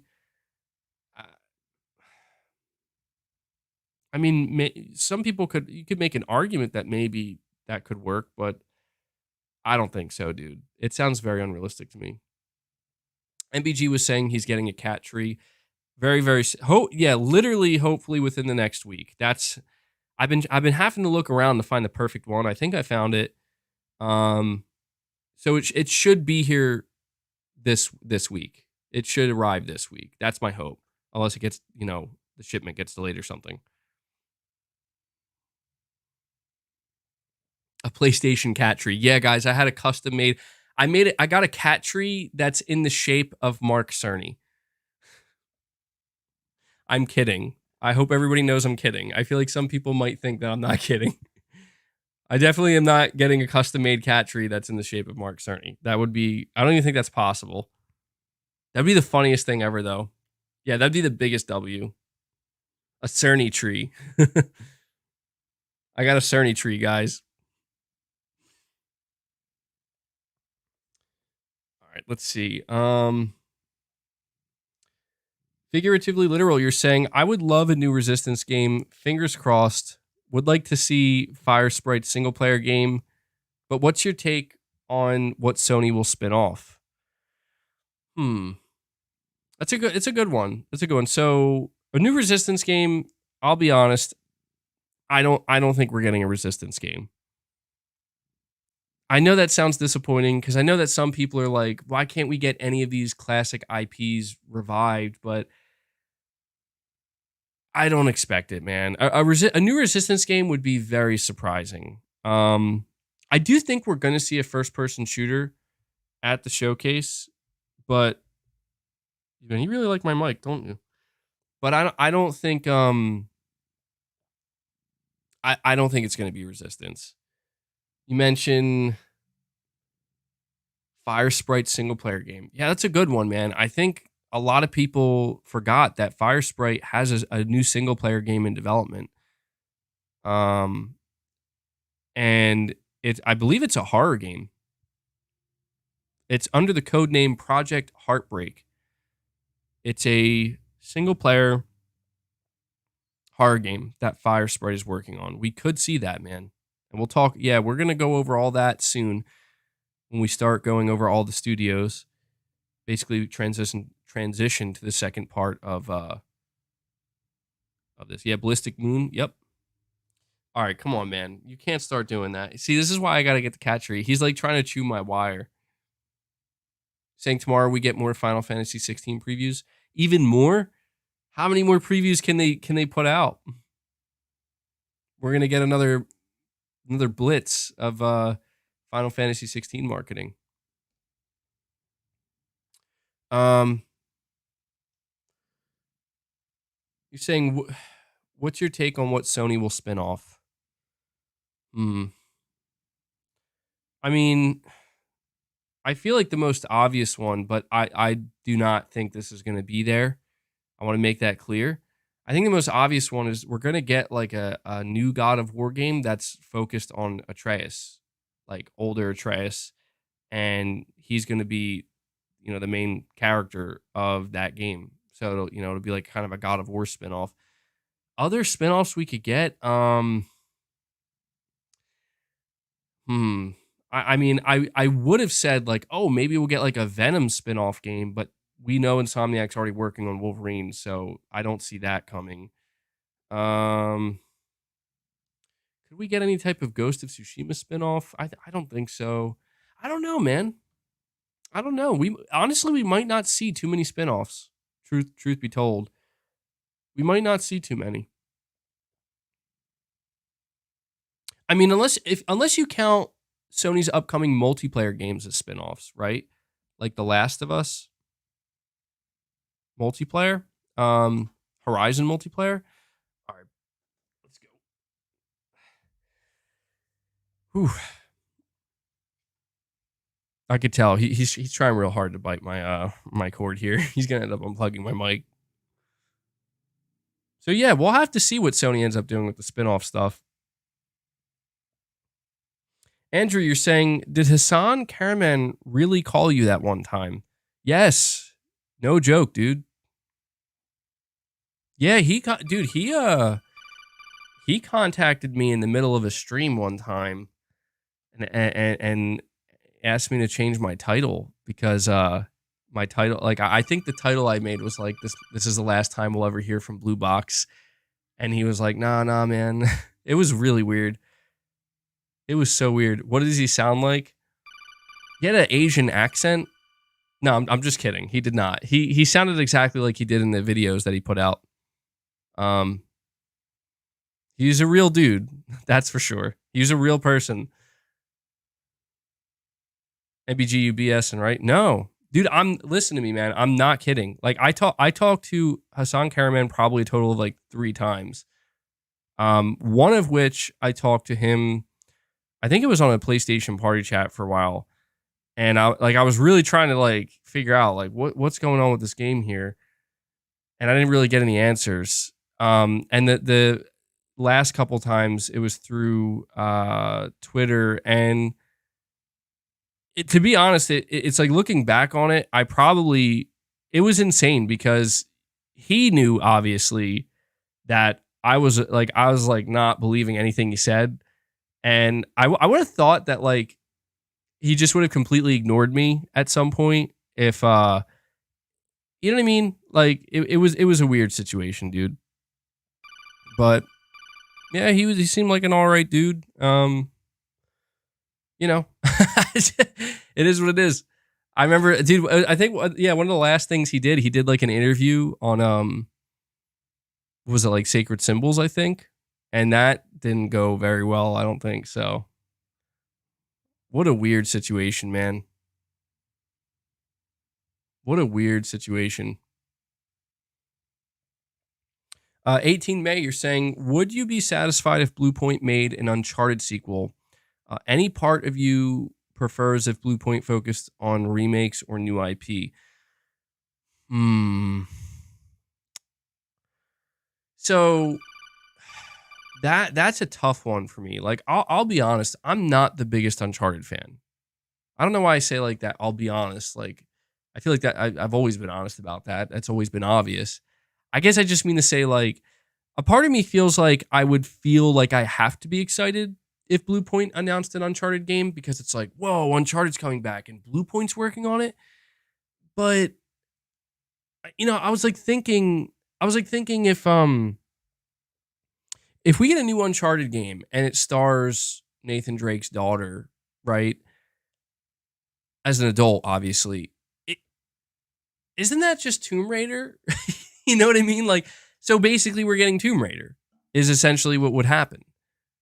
Correct? Like, and I'm not saying that's a bad thing, but it's just like, I'll be honest, of all the things that Bluepoint could be working on, I'll be just totally 100% brutally, frankly honest that I would be a little bit disappointed if they're working on Uncharted.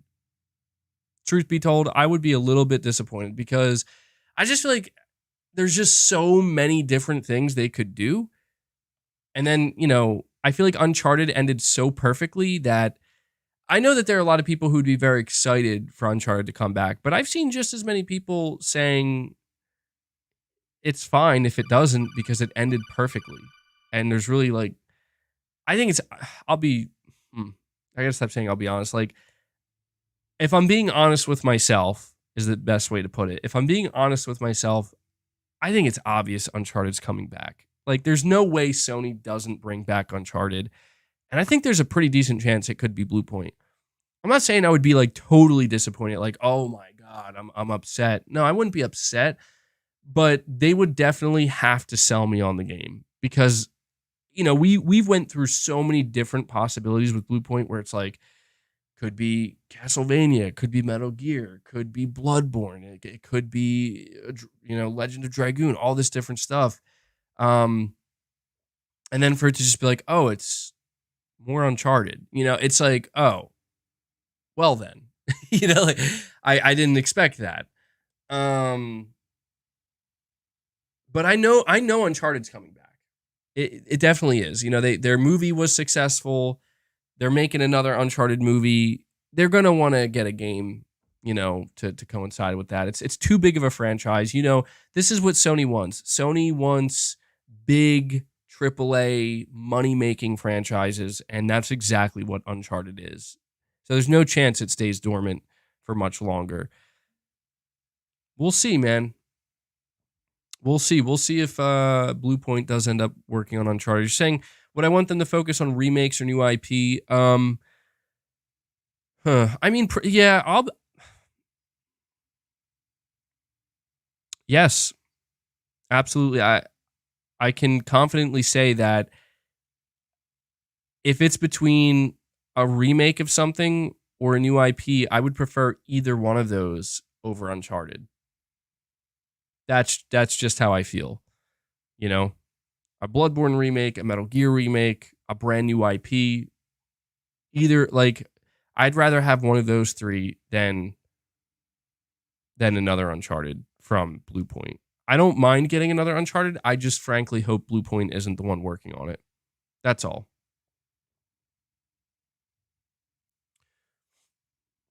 But if that's what they end up doing, then, you know, I mean, it'll still be exciting to see the announcement. You know, if the Bluepoint logo pops up and then the Uncharted logo pops up, or maybe they just, like, you know, they segue into the trailer and it becomes clear, like, dude, this is Uncharted. Yeah, that'd be pretty cool. I would definitely get hyped up in that moment.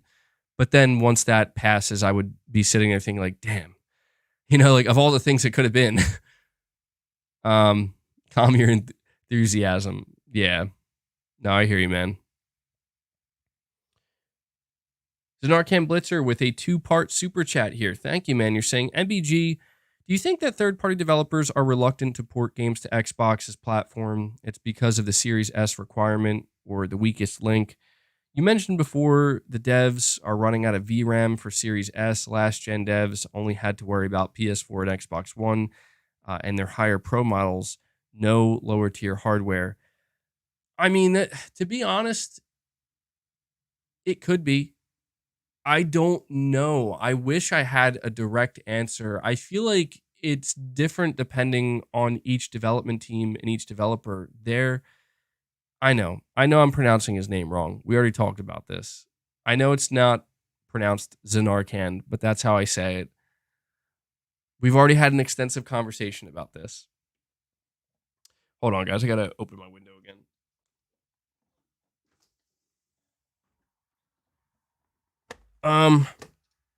Yeah, dude, I think the Series S, I think it's going to become more of a problem as time goes on. I really think so, because it is true that some games are struggling to a degree in which, like, it's literally notifying some players, not often, but it is happening. It has happened a couple of times where it's like, yeah, it's like out of RAM.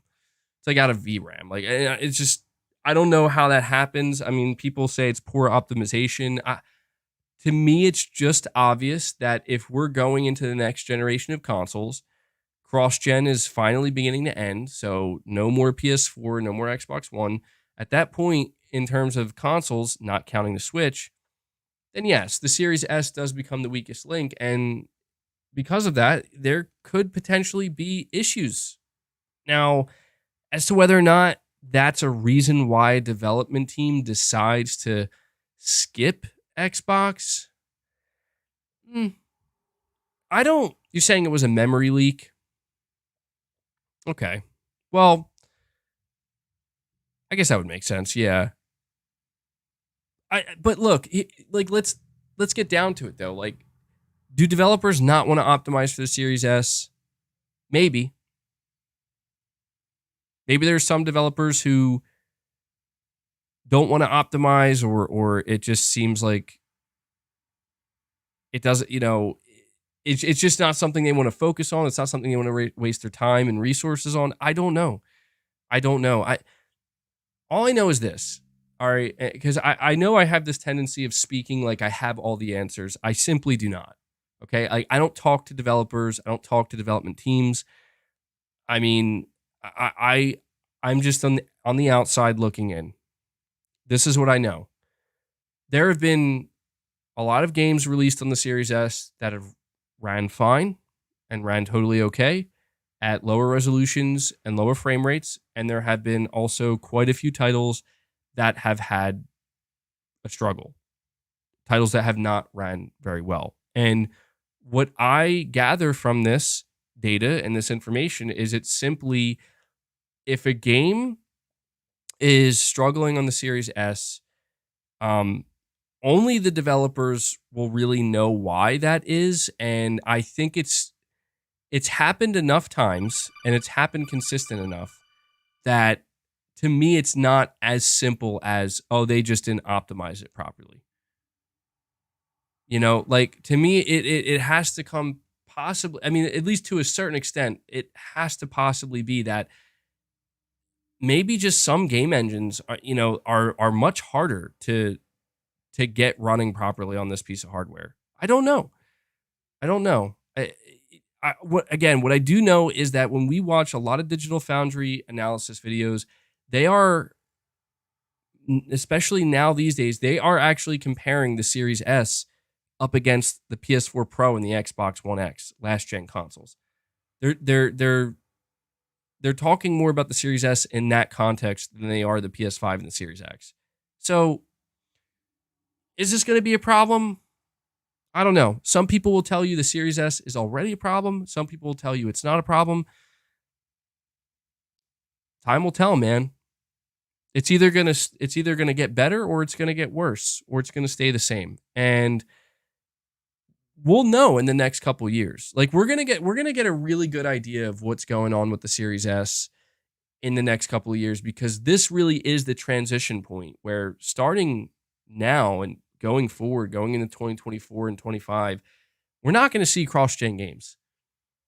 And we're going to be seeing AAA development teams really starting to optimize their game engines for these current gen consoles. And if the Series S begins to become an issue, I'm sure we'll find out. Or maybe it'll be easier. I mean, I'll play devil's advocate here for a moment. Let's assume that once the PS4 and the Xbox One are out of the equation, what if it actually gets easier for developers to optimize and make sure their game can run on the Series S? That's something we have to consider too, being fair about it, right? Having less hardware to optimize for, you cut out the PS4, PS4 Pro, the Xbox One X. Yeah. Yo. Dude, my cat, you need to stop that, bro. He keeps trying to chew my cord. I don't know why he's doing that. That's not nice, boss.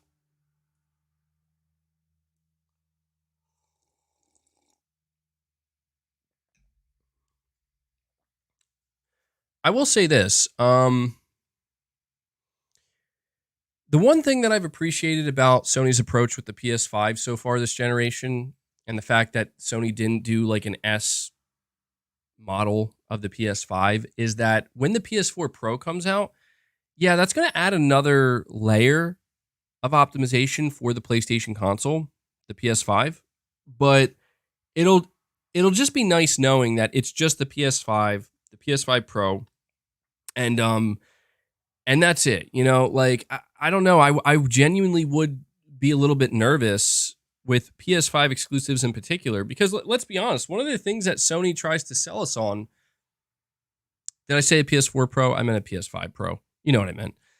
One of the things that Sony has tried to sell us on with the PS5 from the beginning, and they still are trying to sell us on today, and this is why I'm very curious to see what we end up seeing at the showcase, is PS5 exclusivity and what our development teams can do just focused on the PS5. No PC at launch, no, multi-console tier SKU, whatever, just the PS5. That's what I'm interested in seeing. To me, it's as simple as, when there are more pieces of hardware and more different configurations, then it's going to require more time to make sure that the game is, running properly on each one. I mean, we've talked about what Mark Cerny has said many times about the PS5 and what developers will be able to achieve. And I feel like we got a little glimpse of that with Ratchet and Clank Rift Apart. And I'm just curious to see, like, how far can it be taken? Like, are we going to see a PlayStation studio do something just totally mind bending on the PS5? I don't know. I don't. These are questions that, frankly, I don't have the answers to. I don't think anybody does, but I hope we get the answers to. And as for the Series S, man, um,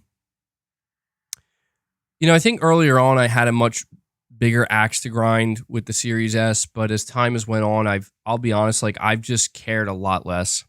I basically just stopped caring. Because this is the console that Microsoft put out. People have bought it. Some people are even enjoying it. It's not for me. It's not a console I'm interested in. And I don't know if it's holding, I don't know if it's holding anything back. I don't know if it's causing developers headaches. I don't know. I don't think that these are things that we can know. I just know that it's along for the ride until the end of this generation. We will truly get our answer next generation. When Microsoft announces the next generation of Xbox console, if they don't have a S-type console at that launch, then we will know that the Series S was potentially a mistake and a failure. If they do launch another S-type console the next generation, then it pretty much confirms that it was successful enough that they want to do it again.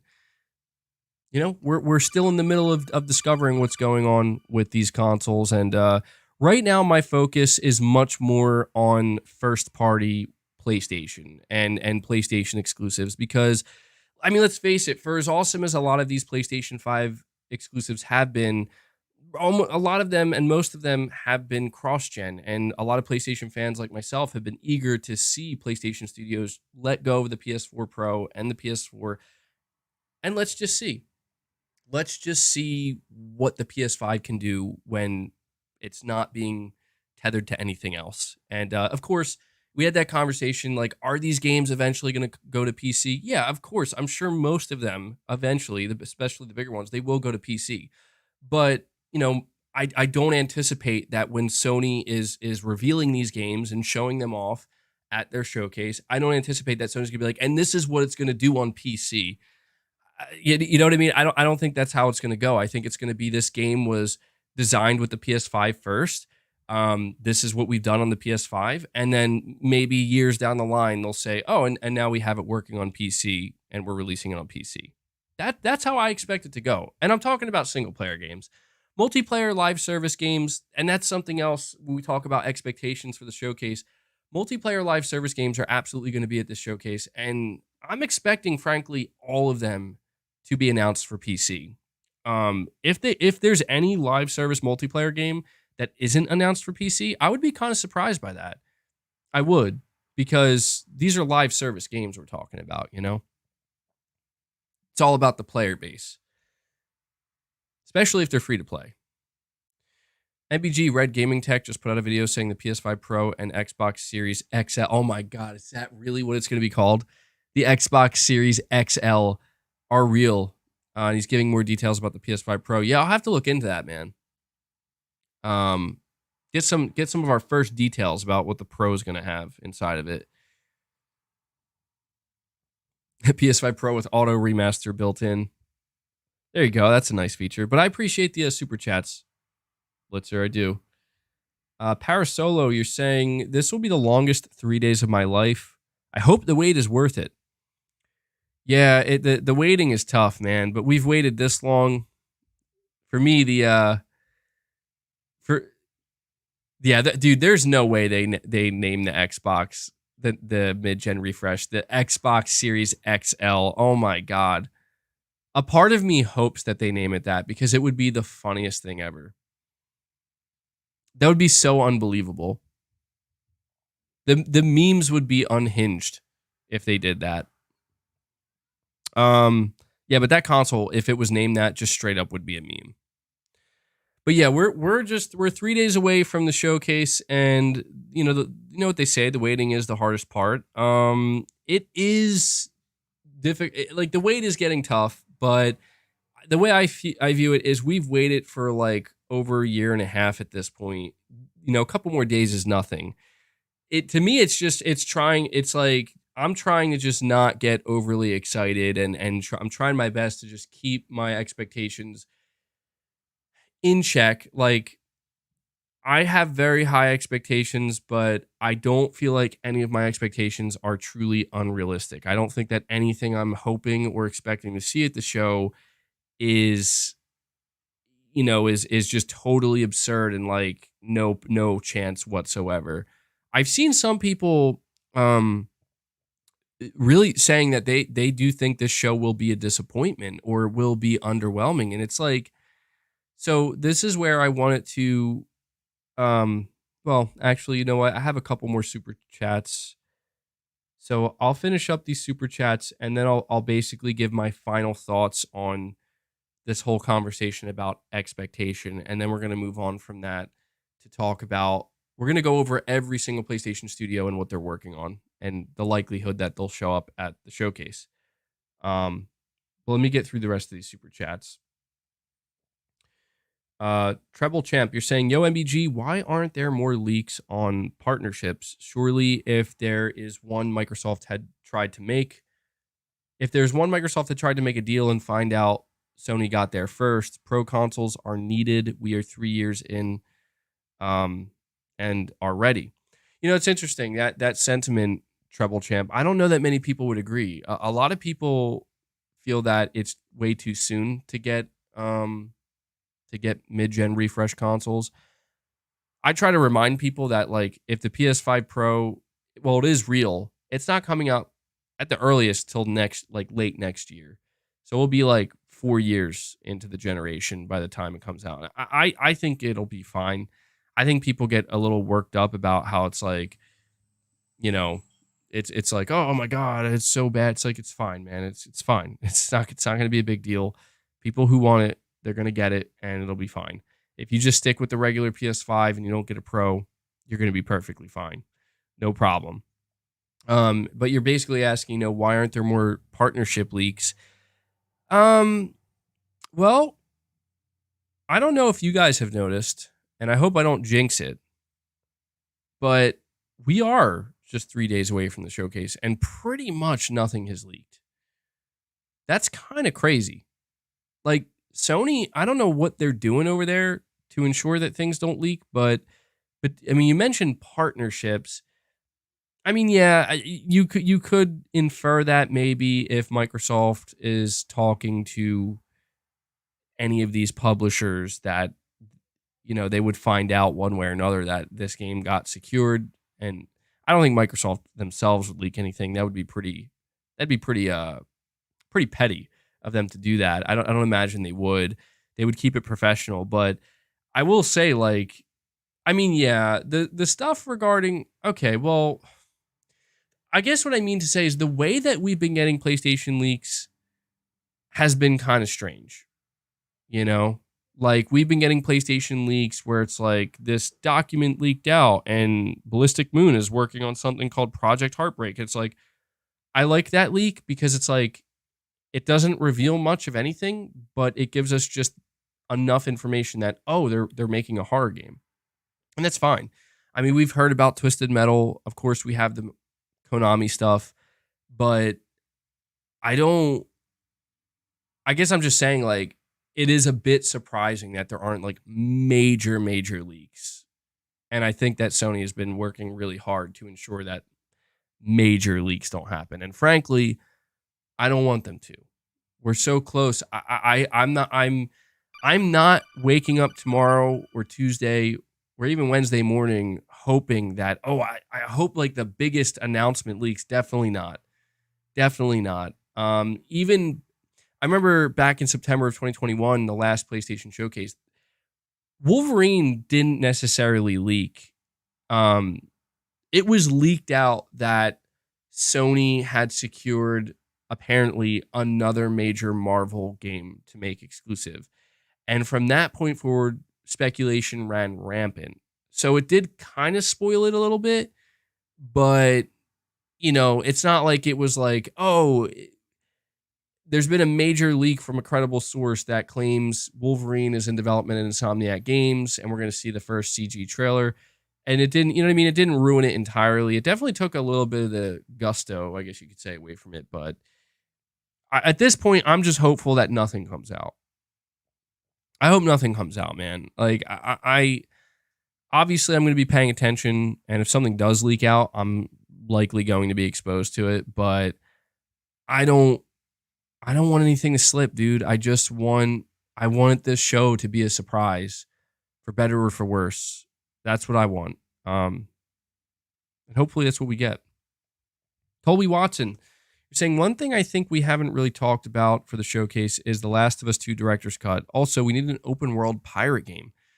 Apparently, there's that game Skull and Bones, man. I know that's not necessarily what you're talking about, but that's right now, I think, the closest you'll get to it. The Last of Us Part 2 Director's Cut. Yeah, you know what, actually? The timing is right. The timing is right. I could see us getting that announcement alongside The Last of Us multiplayer. The Last of Us Part 2 Director's Cut, I'll probably pass on that, honestly. I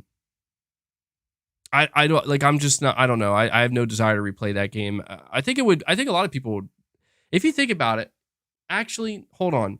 The Last of Us Part 2 Director's Cut, that would probably come closer to season 2. Now, actually, yeah. Now that I'm thinking about it, it's probably not going to come yet. Probably not yet. That'll probably come next year, closer to The Last of Us season 2 for HBO. That's my guess, anyway. But yeah, they could surprise us, dude. They could surprise us. So I appreciate the super chat, Colby. We got Richard Rodriguez saying Sony $1.5 billion for 1 year GTA exclusivity deal. Oh, man. I don't know about that. It doesn't make sense. It doesn't make sense. I don't think it does. Like, you think about that type of money, dude. Yeah, first off, I think that is too low. Second off, whatever amount Sony would have to pay to get an exclusivity deal for GTA 6, it just wouldn't be worth it. It just literally wouldn't be worth it for Sony. You know? It wouldn't be worth it, because you have to think, like, if you don't spend that money and you save that money, you save billions of dollars, and you still sell millions upon millions upon millions of consoles with this game, and millions upon tens of millions of copies of this game on your platform either way. You know what I'm saying? It wouldn't make sense for Sony to do an exclusivity deal for GTA, because the amount of money that they would have to pay, it would be stupid. Like, just flat out, it would be like one of the dumbest business decisions they could make. Now, marketing rights, things like that, things for GTA Online, yeah, I think that's what they're going to pay for. I think they're paying a lot of money for it, but I think that's the type of stuff that will benefit Sony the most. It's just a little extra, you know? Just a little something extra, I guess. But yeah, that would be great. Could you imagine, though? Like, could you imagine if that, like, just in some kind of parallel universe where it's like Sony announces, like, yeah, we have a timed exclusivity deal for GTA 6. That would be yeah, I don't know what that would do, man. That would be really problematic for Microsoft. That would be really, really, really, really problematic. Biggity 08, you're saying people keep saying that the Series S runs like trash. If that were true, don't you think customers would file a lawsuit against Microsoft? No, because that's the thing, is there are some games that run worse than others on the Series S. But I don't think anybody would file a lawsuit. Like, unless it's just games completely keep releasing broken. And that's not happening. So I don't think so, man. Nuts on Chin, you're saying Kojima should remake it using Decima. Ooh, that would be interesting. A Metal Gear remake by Kojima using Decima engine. That would look really good. That would look really, really good, man. It would probably play really good, too. I still think, though, what Kojima did with the Fox engine was incredible. Kojima Productions simply, they unfortunately did not get enough credit for what they did with the Fox engine. Hanzo, you're saying, 1, blessings to you, the missus and the little one. Well, thank you so much, Hanzo. I appreciate that, bud. 2, what games do you feel open/close the show? 3, why haven't you played Sekiro? 4, blessings to the chat too. Well, to answer number 3, it's not because I have anything against it. I just, simply put, I haven't gotten around to it. It's not the priority for me right now. I'm going to have to eventually. I'm going to have to. People have always told me like it's a must-play game. Maybe we'll get like a remake. Sekiro remake on PlayStation 6. To answer your number 2, you're saying, what games do I feel open/close the show? All right, so I actually do have something in mind for this. Okay. I think Spider-Man 2 opens the show to set the tone. Okay. It gets people in hype mode, but not overdrive, but like hyped enough where it's like, oh shit, it's already starting. You know, like we're starting off strong. And we get a little gameplay demo of it, and we get the release date. I think the show closes. Yes, I think the show closes with Sony Santa Monica's new IP that's being directed by Cory Barlog. I think that is the strongest possible way to close your show. Like, to me, that is the perfect and one more thing moment. You know, absolutely.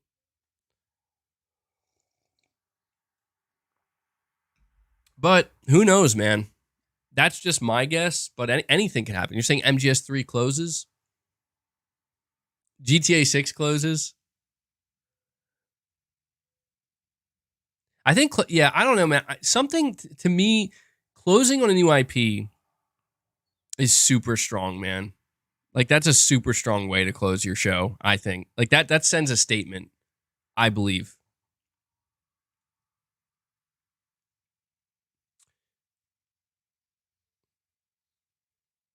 The Genius 200, you're saying, think he already gave a nice and subtle blessing as Box said, please handle with care in the DeathStranding Director's Cut teaser. Sony won't show it if it's not up to par. That's true. That is true. Yeah, it did say that. That was a nice subtle nod. I forgot. It hit the cardboard box did say, please handle with care. Yeah, I don't know, man. I don't know what that's like. I don't know what that's like. Like, I mean, if I was in Kojima's position, I feel like a part of me would feel just kind of sad that that thing you've created and spent like almost your whole life working on, it isn't yours though. But I guess that, I don't know, that's probably a somewhat common thing that happens in all industries. You know, intellectual property ownership. But yeah, that's a good call out, Genius. I totally forgot about that. Matthew, you're saying, since the CMA has blocked Microsoft from ever buying ABK, ABK still needs a buyer. It would be a great move for Sony to buy ABK and make COD console exclusive. Well, Matthew, I can assure you with 100% certainty that will never happen. Also, I don't think it's that simple, man. I don't think it's that simple. Like, I don't think right now Activision Blizzard is in an agreement with Microsoft, and I don't think they could just, if somebody else walked in and said, "Hey, we'll give you even more money." I don't think it works like that, dude. I don't think it works like that. But Sony making Call of Duty a console exclusive, I mean, that would be quite sad, dude. I'll be totally honest with you. That would make me sad because it's like I've said many times, like, it's insane to me. Like, it's absolutely insane to me that Microsoft is willing to pay that amount of money for Activision, and, you know, getting a game like putting so much emphasis on a game like Call of Duty. It's like, I don't know, man.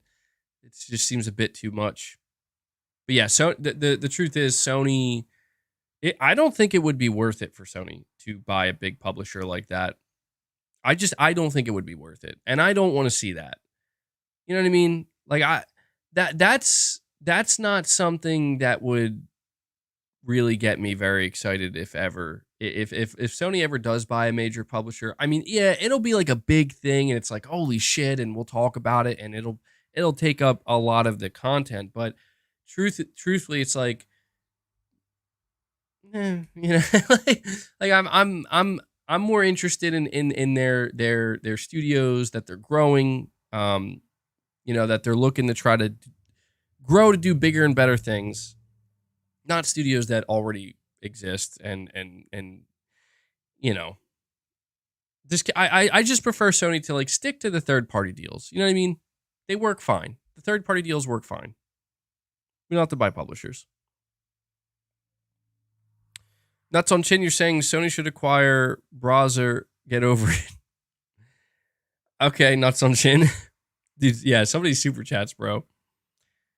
Hercules, you're saying any chance for Days Gone 2? Hercules, no. There will not be Days Gone 2. The reason being, Sony Bend is not working on Days Gone 2. Sony Bend has officially confirmed they are working on a new IP.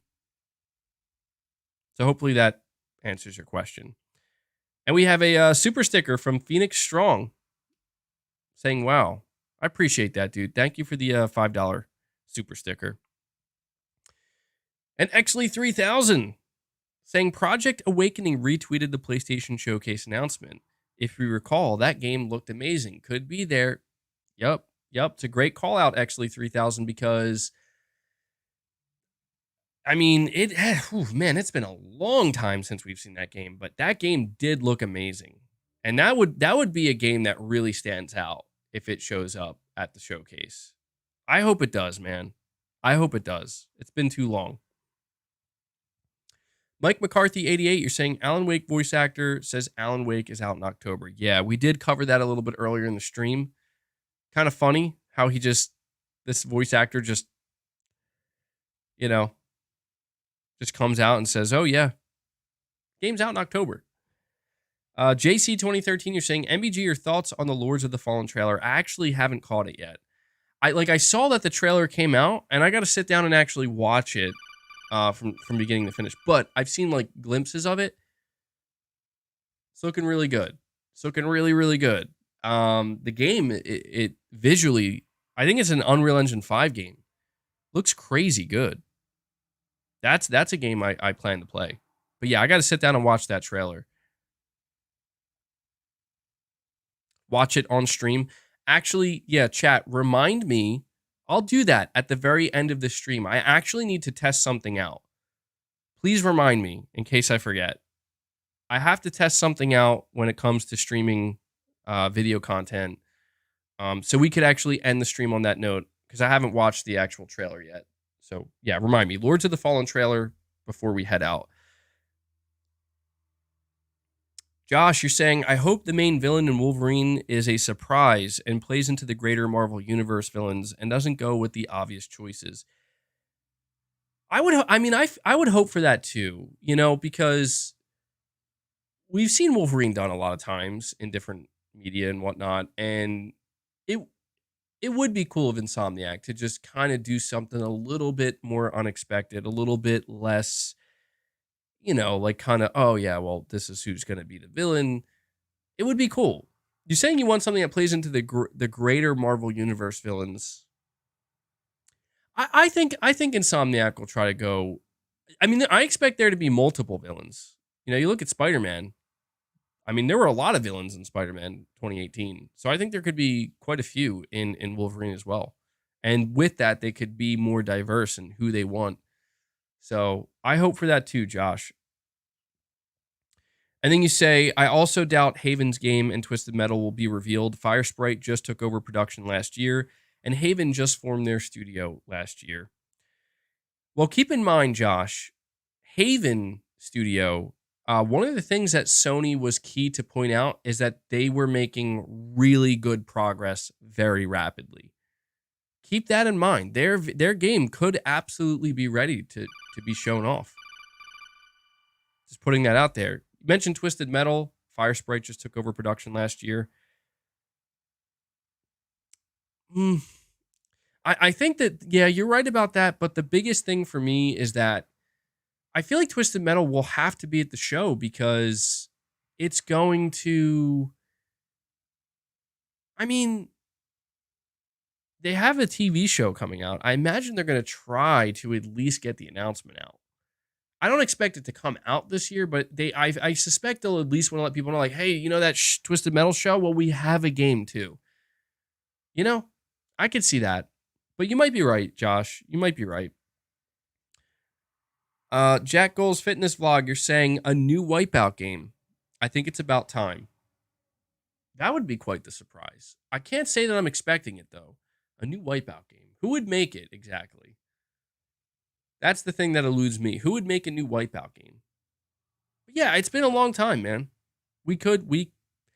That's the interesting thing about this showcase, man. When we talk about expectations, anything is possible at this show. Sony's been so quiet for so long.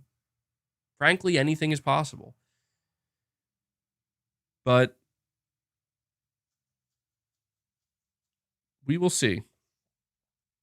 Hercules, you're saying Daredevil game, Days Gone 2, Wolverine, or God of War remake. Well, I will say I do not want a God of War remake. Please, God, Sony, no. Please, no. I would be genuinely upset if they announced a God of War remake. All right. We don't need that. Days Gone 2, as I said, isn't happening. Wolverine, I would love for Wolverine to show up. A Daredevil game, that would be pretty cool, but I have no idea who would be making it. I have no idea who would make a Daredevil game. But out of your list here, I hope we see Wolverine. Juan, you're saying Bungie Killzone remake equals the real Halo killer. That would be so funny. Sony buys Bungie and they say, so we're going to give you Killzone and we basically want you to make the actual Halo killer it was supposed to be. That would be so funny. But no, that's not happening, dude. Bungie, we'll talk about them very soon. Oh, God. My allergies, man.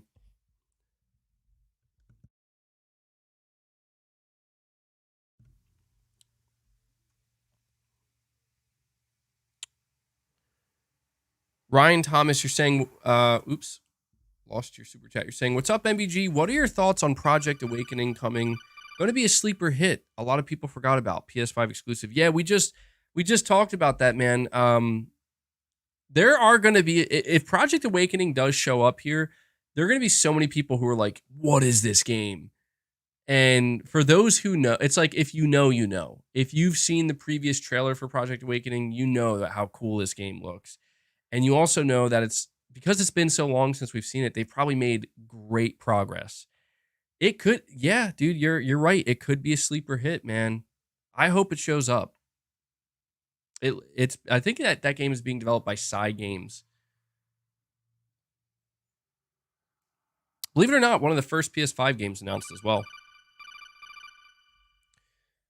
So I appreciate that, Ryan. We'll see if it happens. Dan Demand saying, any ideas on Little Devil Inside?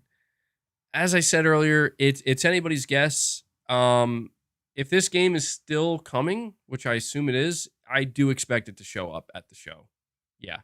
I would absolutely expect Little Devil Inside to show up. It would be pretty strange if it didn't, frankly. Disco Cobra 2013, thank you so much for the $20 super chat, man. You're saying, what's up, MBG? I know you like to go on long tangents before reading supers, LOL. I'm wondering if they will reveal the PS5 Pro or detachable disc versions during the showcase. Hoping for more info on Spider-Man and Wolverine for me. Well, I will tell you this. If we are going to get Wolverine at this show, I think it'll come right after Spider-Man. I think they'll do pretty much the same thing they did in September of 2021, where it's like, here's Spider-Man, or they did actually Wolverine first and then Spider-Man. I could see it in reverse order. Spider-Man, then Wolverine. But I hope to get, we're going to get Spider-Man. I hope to get Wolverine. PS5 Pro, detachable disc drive, PS5. All right, so, PS5 Pro, no chance it shows up at this showcase. No chance. It's simply too early. The detachable disc drive PS5. Okay, so here's my thought process on this. If this detachable disc drive PS5 looks dramatically different or smaller, like if the form factor of this new PS5 visually is very different than the current PS5, it will show up at the end of the showcase or maybe in the middle. They'll have a little trailer showing off the new PS5, the new headset, the earbuds, and the Q Lite handheld potentially, and it'll all be in one trailer. But only if it looks different. Only if it looks different. Or I see it like what a lot of people are saying is it could come in a blog post, just as likely. Just as likely. It's a 50-50 thing. The Pro, I'll tell you though, is not going to show up. But the new discless model, it could be a blog post, you know? It could be. I don't know how much time Sony wants to take up in the show for hardware. But I could see like a 30, like not a 30, I could see a minute long trailer for something like that though. It wouldn't be that shocking. Got me thinking now. I don't know. Like that's the big question with the detachable disc drive, you know?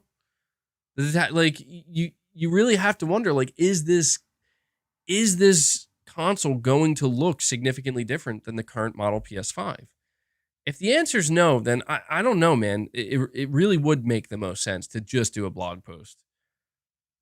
But if it looks like much slimmer, because keep in mind, guys, like once Sony shows off this discless PS5 model, like the entire marketing around the PS5 is likely going to change. You know, like we're just going to see this version of the console, and we're going to always see the $400 price tag associated with it. That's my assumption. At least that's what would make the most sense to me. But that's a good question, Disco Cobra. We'll have to see, man. We'll see what ends up happening. Obviously, this is all speculation. We're all taking our best guess here. Chris, you're saying MBG, what happened to the little devil inside? I got two super chats practically in a row. Like I said, man, I don't know what happened to it. Maybe it'll show up. Maybe it won't. We'll find out. Jeff B. Gaming, you're saying, hey, MBG, what's the likelihood of seeing Sony Bend's new IP? I'd say 50-50. I'd say seeing Sony Bend's new IP, there's a 50% chance we will, because the timing feels right. I mean, Days Gone came out in 2019, man. It's been multiple years. And I think getting just a reveal trailer is realistic. Studio Talk when? Have just a few more super chats, and then we're going to do Studio Talk. Namco888, thank you for the super sticker, man. Another one. Love the super stickers. The Genius 200, you're saying, speaking of the Apple/Sony rumor, shocked Sony and Apple haven't partnered to PlayStation, or you haven't partnered to have PlayStation games come to Mac. Platform is open for the taking. Sony would rake in the money. Yeah, that's one of those situations where it's like, I'm sure there's a very specific reason why that hasn't happened. We just don't know the exact reason. But I'm sure there's a very specific reason. But you're absolutely right, man. That would be that would just be easy money for Sony. So I don't know. Maybe that's something in the future. We will see, the Genius, or Genius. I never know what to call you. Chris, you're saying Sony acquires MBG and makes him remove his hat, unleashing the Dome of the Great One. Oh, wow.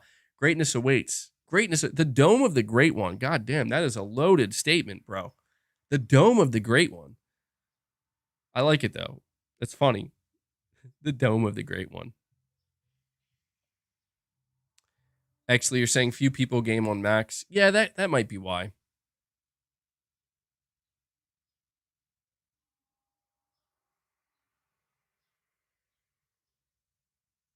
You're saying I misread that chat?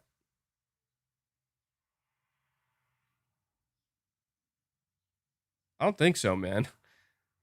I know I read that word for word. Mark Tech, you're saying I think he meant a remake. Oh, okay. A remake of the original God of War. My bad. Yeah, I don't know why my mind immediately went to a remake of God of War 2018. A remake of the original God of War, I mean, that would, let's face it, even though there are people who say that they're tired of remakes, people would be excited for that.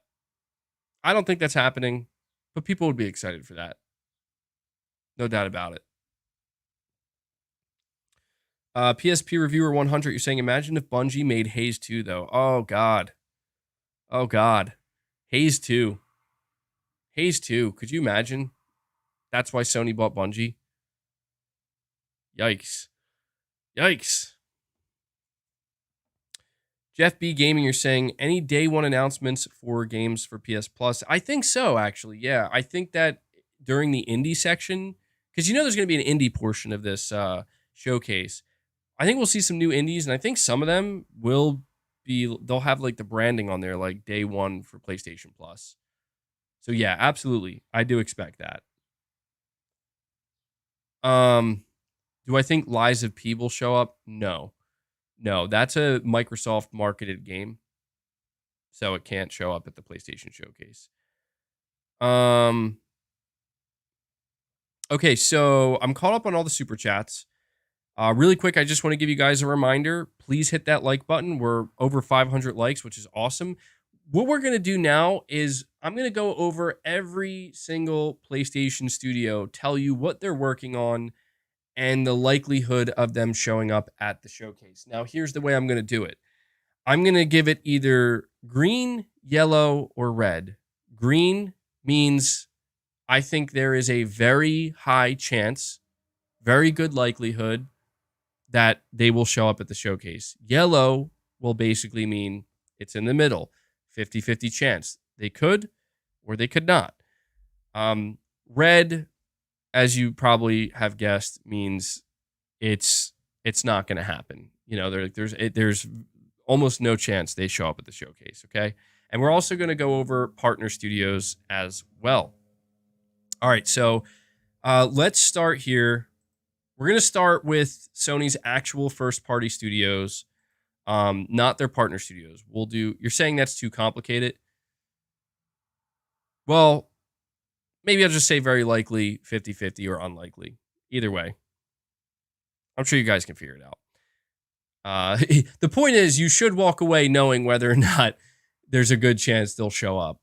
So we'll start with Sony's actual first-party studios first, and then we will move on to the partner studios. So, first studio out of the gate, Bend Studio. Okay, so Bend Studio is, as I've said, working on a brand new AAA IP that will have multiplayer elements in it. We have no idea what this IP is. So when it's revealed for the first time, we're going to figure out what genre it is, the tone of the game. It's not Days Gone 2. I know that there are many people who want Days Gone 2. Sony Bend is not doing Days Gone 2. Now, some people are worried about this game having multiplayer elements in it. I do want to let you know, before anybody gets too upset, it's likely going to be a single-player game first. And the multiplayer elements, keep in mind that Sony Bend, or the original creators, I think it was John Garvin and Jeff Ross, they're no longer at Sony Bend, they made it clear that they had plans for the sequel to do multiplayer in Days Gone 2 co-op. So before you freak out thinking that this is Sony making them do a live service, no, they already had intentions of doing multiplayer in the Days Gone sequel. So Sony Bend said they're going to take everything they learned in making Days Gone and apply that to their new IP. That's what they're working on. And this is a AAA IP. It's going to be just as big as Days Gone, big budget, the whole 9 yards. The likelihood of it showing up at the showcase, like I said, I'm giving it yellow. I think it's 50-50. I think that Days Gone has been it's far enough out that, you know, we're in 2023 now. Them being able to reveal this game, it sounds like the timing could be right. However, I do want it to be noted that the reason why I'm not putting it in green and I'm keeping it in yellow is because it seemed like there was some studio strife after the launch of Days Gone. And they may have even started work on Days Gone 2, and then it may have gotten canceled. We don't know that. But we know that there was some studio strife after the launch of Days Gone that bled into 2020, and I think it was really only in 2021 that the studio was really able to start kind of like ramping up, like, okay, now we're really beginning work on our new IP.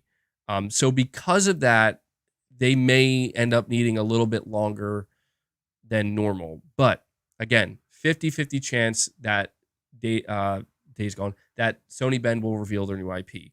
And just on a personal note, I hope they do. I'm extremely excited to learn about this game. I absolutely love Days Gone, so I really, really hope that Bend Studio shows up. Next up, Bluepoint Games. So we've talked a lot about Bluepoint Games up until this point. I'm giving Bluepoint Games, I'm actually giving them, well, first let me tell you what they're working on. It's been confirmed that Bluepoint is not working on a remake. Okay, so I feel like I have to keep stressing that because a lot of people don't know that. Like a lot of people, I know many of you here right now do know because I've said it many times, but there are always new people coming to the channel. Bluepoint Games confirmed they're not working on a remake. They are working on what they call original content. So they didn't explicitly state it's a new IP. They said it's new content, which implies it's going to be a new game in an established series. And we've speculated a ton already. Could it be Castlevania? Could it be Uncharted? Could it be Metal Gear? Could it be Bloodborne? Could be any of these things. What I will say is that I'm putting them in the green. I think that they are ready to announce their new game because I suspect that whatever this game is they're working on is not a full-blown, full-scale AAA game in the same way that we're going to see from Bend Studio or like Guerrilla Games. I think it's still AAA, but it's worth noting that Bluepoint's last project was Demon Souls Remake. And I remember hearing that Demon Souls Remake was well, like, done, like, well before it came out. They had a ton of time to polish that game because they finished it. Excuse me. I think Demon Souls was actually finished in like 2019, or very close to being finished, and they spent pretty much all of 2020 just polishing it. So, with that in mind, they were likely already really early in figuring out what they were going to do next and moving on to their next project. And again, assuming it's not as big as a full-blown AAA title from like I don't want to use the term quadruple A, but like I don't think their game's going to have like 150, 180, $200 million budget. I think we'll see, I'm putting it in the green. I think it's likely we will actually see Bluepoint Games at this showcase. Aaron Yogurt, you're saying week 3 of Shilling Jedi Survivor, so underrated. Aaron really enjoying himself, man. And we got Ripperoonie saying, still ask me why they had MGS1 sounds in DeathStranding Remake or Demon Souls. Sorry, DeathStranding Remake. Oh my God. In a Demon Souls Remake. Yeah, dude, that was pretty weird. I remember that. I don't know, dude. I don't know. The next studio we have here is Fabrique Games or Fabric Games. I think that's how you say it. I don't know why I want to call them Fabrique. They're called Fabric Games. They're not a dedicated studio. They are a support studio. They are currently supporting Fire Sprite. So, we'll find out what game they're supporting. Next up, we have Fire Sprite. Okay, Fire Sprite was acquired in 2021. This is one of Sony's biggest studios. I think they have close to 400 developers, somewhere along those lines. I think that's how many developers. They have a massive amount of developers. Like, they're a massive studio. They're working on multiple projects. So the last game we got from from them was Horizon Call of the Mountain for PSVR 2. They are, the last we've heard, they're rumored to be working on Twisted Metal. And Twisted Metal was originally in development at what was the name of the studio? Lucid Games. Lucid Games made Destruction All-Stars, and apparently Sony wanted them to make Twisted Metal, but then I think Sony was not happy with the way they were handling Twisted Metal. And then the rumor was that development of Twisted Metal actually went to Firesprite Games. Sony took it away from Lucid and they gave it to Firesprite. It's now an internally developed game. So that's the rumor. And I think so. That's not the only game they have. As I said, they have a horror game called Project Heartbreak, which is a single player narrative driven AAA horror game. Very little is known about this game. I have no idea what the progress on it is. I want to say that the chances of both of these games being announced, I'm putting that in the red. However, the chance of one of these games being announced, I'm actually putting in the green, and that game is Twisted Metal. I think Twisted Metal is going to show up at the showcase. I'm feeling pretty confident about it. I don't necessarily have anything other than I just have a good feeling that Sony is ready to announce the return of Twisted Metal. So I'm putting that in the green. I'm putting Twisted Metal in the green. I'm putting this horror game in the yellow. We could see a reversal. We could see Project Heartbreak announced and maybe Twisted Metal isn't ready to be announced. So it could be in that order, but I don't think both games will be announced by Firesprite. The next studio we have in line, Firewalk Studios. Firewalk was literally just acquired by Sony. They are developing an upcoming live service title that's going to release on both PS5 and PC. We know little about this game. What we do know is that it's been in development for a long time. Okay, like we're talking like 5+ years, I believe, or at least 4+ years. It's been in development for a while. So the game is likely ready to be shown. Firewalk, I'm putting them in the green. I think their game's going to show up here. I think this is why Sony wanted to acquire them, because they knew their game was ready to be announced, and Sony wanted to make sure they could slap that PlayStation Studios logo on it and make it known that, like, you know, this is our studio now. Sony must have been pretty impressed with what they saw. I'm pretty sure. Now, we do not have 100% confirmation, but I'm almost 100% certain this is going to be a sci-fi first-person shooter, okay? Everything points to that. Most of these developers are former Bungie developers and developers who've also worked on Call of Duty, on Apex Legends. So everything is pointing to this game being that big AAA first-person shooter that a lot of PlayStation fans have been wanting to see announced by Sony. So I'm putting Firewalk in the green. I think there's a very good chance they will show up here. Guerrilla Games. We know that Guerrilla Games has been very busy. They just shipped Horizon Forbidden West. They shipped the Burning Shores DLC, and they also helped with Call of the Mountain. Right now, we know that Guerrilla Games is working on confirmed 2 projects. They're working on Horizon 3. That's not going to show up here. And they've been working on a Horizon multiplayer game for many years now. I'm putting Guerrilla Games in the yellow. I know it seems like they should be in the red, like there's no way they could possibly show up at this showcase. But the fact that they've had a multiplayer game in development it's actually been, I think, like 5 years now. They've been working on this multiplayer game for like 5 years. This game absolutely could be ready to be revealed. So I'm putting them in the yellow. I actually think there's a 50% chance Guerrilla could show up at this showcase with this multiplayer game. But also there's a 50% chance that Guerrilla is just not going to be part of the show. Next up, Haven Studios. Haven is another studio that was, built from the ground up with veteran developers. It's led by Jade Raymond. When they created this studio, Sony partnered with them, but then Sony acquired Haven in 2022. They are developing a AAA live service game for PlayStation. Mark Cerny is actually working with Jade Raymond and Haven Studio on this game. We know very little about it. This game, I forget the terminology they use to describe it, but it's basically like a what's the term they use to describe it?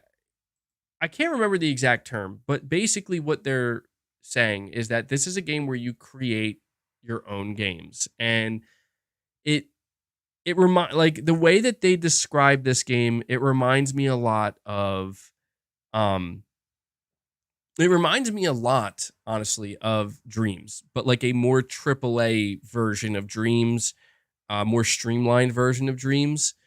That's kind of the way they describe this game, and we don't really know anything about it. It's not going to be like a single player narrative driven game. They've almost implied that people will be able to create their own like narratives in single player. I don't know.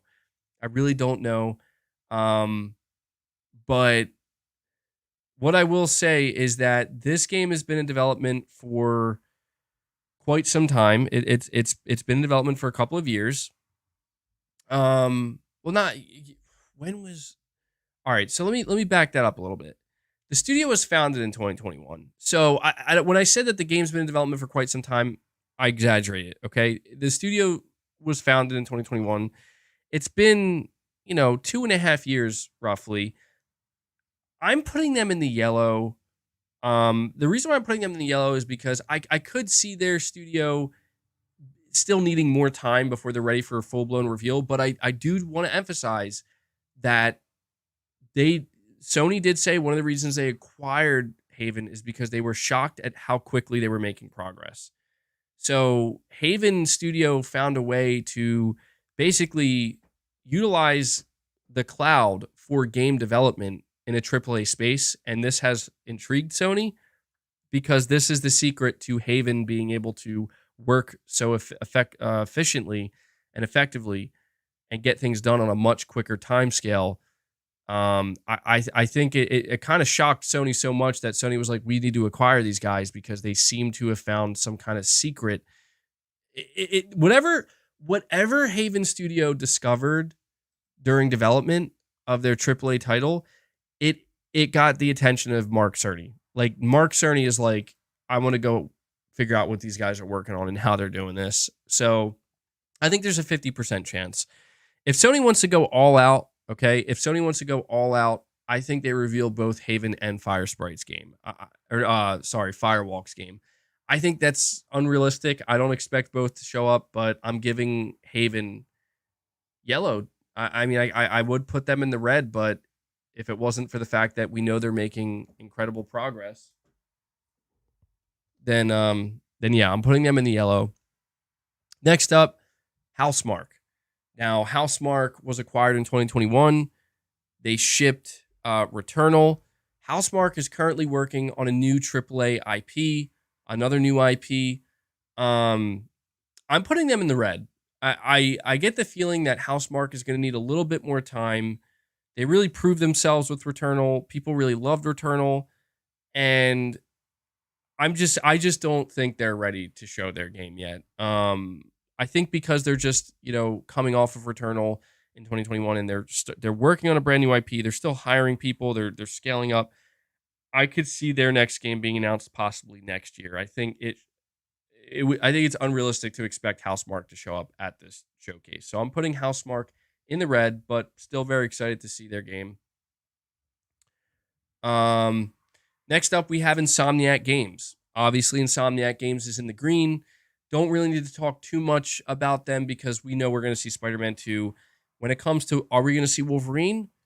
I'm putting that in the yellow. I think there's a 50% chance they also show Wolverine, but I think there's a 100% chance they show Spider-Man 2. So, Insomniac Games, green. Another studio, London Studio. Okay, London Studio currently is working on a new live service IP. It's a fantasy-based co-op IP, and we've only seen concept art of it. I'm putting London Studio in the red. I feel like because this is this studio's first time tackling a game like this, making a live service game, making a fantasy-based new IP, it's AAA, I think they need more time. I would be shocked if they showed up at the showcase, but I'm putting London Studio in the red. I don't think that's a game we're going to see just yet. Media Molecule. I'm putting Media Molecule in the red. I do not think they're going to show up at the showcase because we just learned about the future of the studio and Dreams. They supported Dreams for multiple years, but now it's come to an end. They're moving on from Dreams, and to me, it's clear that they're basically starting over. And I mean, I don't know if they've had a game in development. I haven't heard of a game that's been in development, but I think we did get confirmation that they are moving on to a brand new game, and because of that, I don't think we're going to hear from Media Molecule for quite some time. I think it's going to be a while. Moving on to the next studio, we have Naughty Dog. Naughty Dog, I think, is in the green. I think there's 100% chance we hear from Naughty Dog because they have to reveal The Last of Us multiplayer. The question that people are asking is, are they going to reveal anything else besides The Last of Us multiplayer? My answer to that, I think no. I don't think they're going to. I think the focus is going to be squarely on this multiplayer game, and I think that's going to be intentional because they want all the focus on this multiplayer game. But Naughty Dog in the green, 100% going to be at the showcase. I would be utterly flabbergasted if they weren't. Next up, we have Nixxes Software. Nixxes Software was a studio that was acquired in 2021 specifically for PC ports. Question that people have, can we expect PC ports to be announced at the showcase? Yes, I think we will see potentially multiple PC ports announced. I'm not going to speculate on what games they could be. I mean, maybe Ghost of Tsushima could be one of them. Maybe Horizon Forbidden West, possibly. But I do think Nixxes Software will actually show up, and that's how they're going to show up. We're going to find out what games they're porting next. So I think they're in the green. Polyphony Digital. We know Polyphony Digital. They're with Gran Turismo. I think they're in the red. I don't think we need to hear from Polyphony Digital yet. I think it's way too soon. They, just launched GT7 last year, and their focus is GT7 as a live service. They just brought GT7 to PSVR 2. We know that GT8 is in some kind of development, early development. Not going to show up yet. So yeah, Polyphony Digital, they're in the red. I don't expect them. San Diego Studio. As far as I'm aware, the only series that San Diego Studio works on is MLB The Show. I don't think they're going to take up time in the showcase. MLB The Show is a yearly sports title. We know we're going to get a new MLB Show game next year. So for me, I'm putting San Diego Studio in the red. Don't expect them. San Mateo Studio. Now, this is also another big support studio for PlayStation. They support second-party developers, so we're not going to necessarily see an announcement from them, but depending on what second-party games show up, we could find out that San Mateo Studio actually helped. So they're like in the yellow. Santa Monica Studio. Santa Monica Studio. Okay, so even though it seems like they should be in the red, right? Even though it's like, well, they just shipped God of War Ragnarok. There's no way they're going to show up. I'm putting them in the yellow because we talked about the new AAA IP. This new AAA IP that's been in development at Santa Monica Studio has been in development for a little while now. I don't know how many years exactly, but it's not like in the super, super, super early, pre-production. At least I don't think so. I could be wrong about that. But it seems like it's been in development for a little while. It seems like it's being headed by Cory Barlog. I think Herman Hulst teased this game. I think Herman Hulst, when he left, he recently visited Santa Monica, and he posted on Twitter that he left feeling inspired. Could be wrong. I feel like that's a direct tease that we're going to see this new IP announced, and I think that it's going to be a big deal. I think it's going to be a very, very big deal. This is going to be the first new IP we ever see from Santa Monica, and it makes sense that they would want somebody like Cory Barlog to direct it and be the studio or the director of this new IP, because you look at what Cory did for God of War. Of course, they're going to give him the chance to spread his wings even more and make something new, So I think there's a 50% chance we see Santa Monica's new IP announced at this show. But I think with that, there's also a 50% chance we might not see it. So there you go. Sony Santa Monica. Savage Game Studios. This is a mobile game developer. This one's a little weird. I don't know whether or not to say yellow or red. I don't know that Sony wants to make a mobile game announcement during their showcase. That would be kind of strange. I don't know that that would be received very well, but maybe they will. But I'm going to put them in the red. I'm going to put Savage Game Studios in the red. They were acquired in 2022. They're working on some kind of mobile game, and I feel like that'll be like an announcement outside of the showcase. Next up, Sucker Punch Productions. Oof, Sucker Punch. What is? Are we going to see Sucker Punch? Okay, well, we got a rumor from Jeff Grubb. Keep in mind, Jeff Grubb got the showcase correct. He said that he was told Sucker Punch is not going to be there. That disappoints me. I want to see Sucker Punch. I want to see more Ghost. I want to see what they're doing next. So before I heard that rumor, I was going to say Sucker Punch is in the yellow, where there's a 50% chance they could be ready to announce Ghost of Tsushima. But after hearing Jeff Grubb say that, I'm putting them in the red. I don't think we're going to see Sucker Punch. It does seem like it's a bit too early, maybe. I mean, Ghost of Tsushima came out in July of 2020, and then they released the director's cut a year later. They might need more time to be ready for a proper sequel, Ghost of Tsushima sequel reveal. So I'm putting Sucker Punch in the red. You're saying he said that he thinks, not that he knows. Are you sure? Not for. Ooh, okay. All right. There's hope yet. Is this true? All right. You know what? If that's true, I'm putting Sucker Punch in the yellow, man. I have to, because I don't know, man. It really goes to show, keep in mind, when I say I'm putting a studio in the yellow, I'm not saying I think it's going to show up. I'm saying it could. Okay. Any studio I put in the green are studios that I think will absolutely be there. Any studio that's in the yellow, I think there's a decent chance they show up, but they also might not. I'm going to put Sucker Punch in the yellow, man. I feel like if Sony really wants to make this a special show, really one to remember, you show off a sequel to Ghost of Tsushima. Next up, Team Asobi. Team Asobi, the last game that they shipped was Astro's Playroom, which was a launch title for the PS5, and it ships with every PS5 unit sold. A must-play title, in my opinion. A very, very, very good title. Some people basically saying this is like a Nintendo level game, a Nintendo caliber game that Sony has produced with Team Asobi. Team Asobi was officially made they made a big deal out of it. Where they're now a AAA studio underneath Sony. They've been growing. I think they're in the green. I 100% expect to see a new Astrobot game announced at this event. And I think, as I said earlier in the show or earlier in the stream, it's going to be both a PS5 and a PSVR 2 game. And I think it's going to be awesome. And I can't wait to see it because I loved Astro's Playroom. I mean, it was so surprisingly good. I want to see them come back, man. So I'm putting them in the green. Next up, we have Valkyrie Entertainment, yet another support studio. So if they show up, they'll show up in the form of, supporting another studio. So that is, and one other first-party studio, I almost forgot, Bungie. So I think Bungie is 100% in the green. I think they're going to be here. I think it's been a long time coming.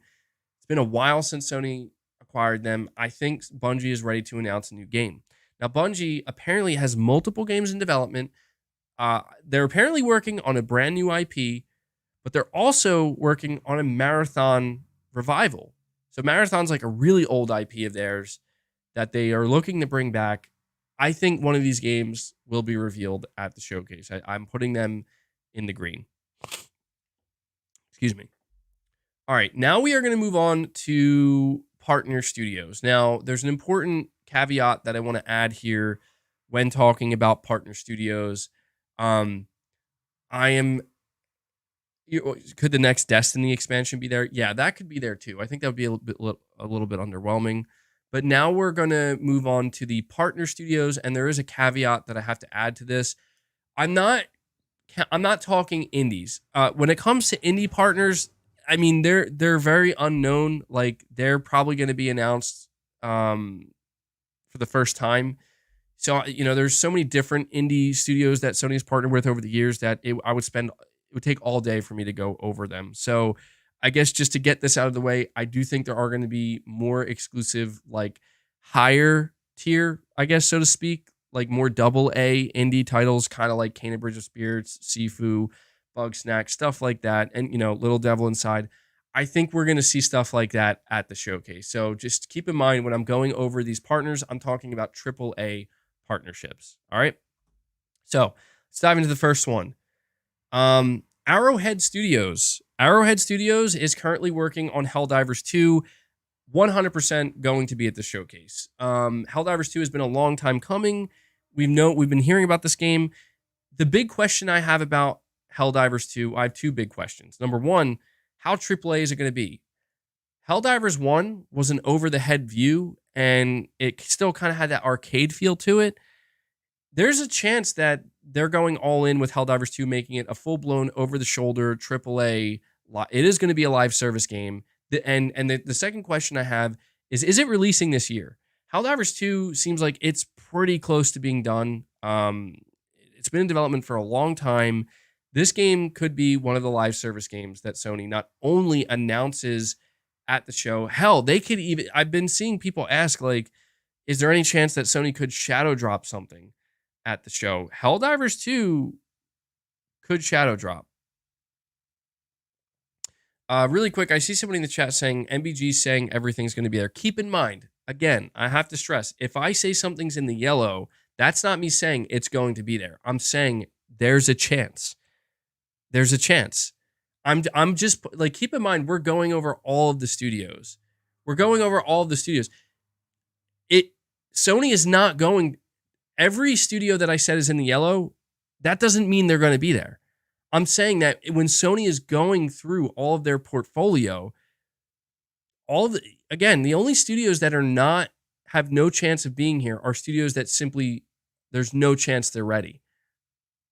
Almost all of these studios that I said are in the yellow, they absolutely could be ready to show. Does it mean they will? No, but they could be. But Arrowhead, they're one studio in particular that I'm 100% confident will be there no matter what, because they have to be. And this game, if it's a free-to-play title, could be a shadow drop. It could be. That's just pure speculation. But yes, Arrowhead Studios, partner studio, AAA shooter with Helldivers 2, it's going to be there. Next up, Kojima Productions. Kojima Productions is in the yellow for me. It seems like it's an obvious, like, oh yeah, it'll be there, but no, I don't think it's that obvious because, I mean, we have Summer Game Fest. So for me, Kojima Productions is 50-50.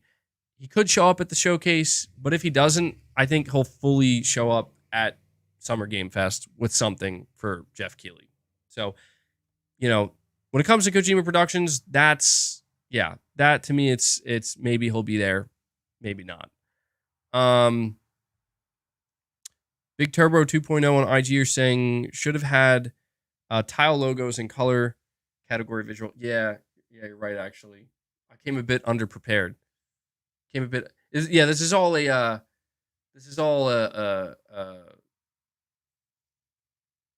have to listen to my voice.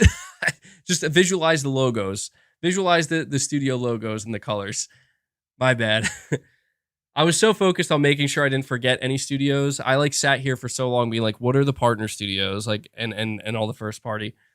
Yeah, so I apologize for that. But Kojima Productions, I'm putting in the yellow. Maybe they'll be there, maybe not. But I think we're gonna hear from Kojima one way or another, whether it's at PlayStation's showcase or Jeff Keighley's Summer Game Fest. Next up, Ballistic Moon.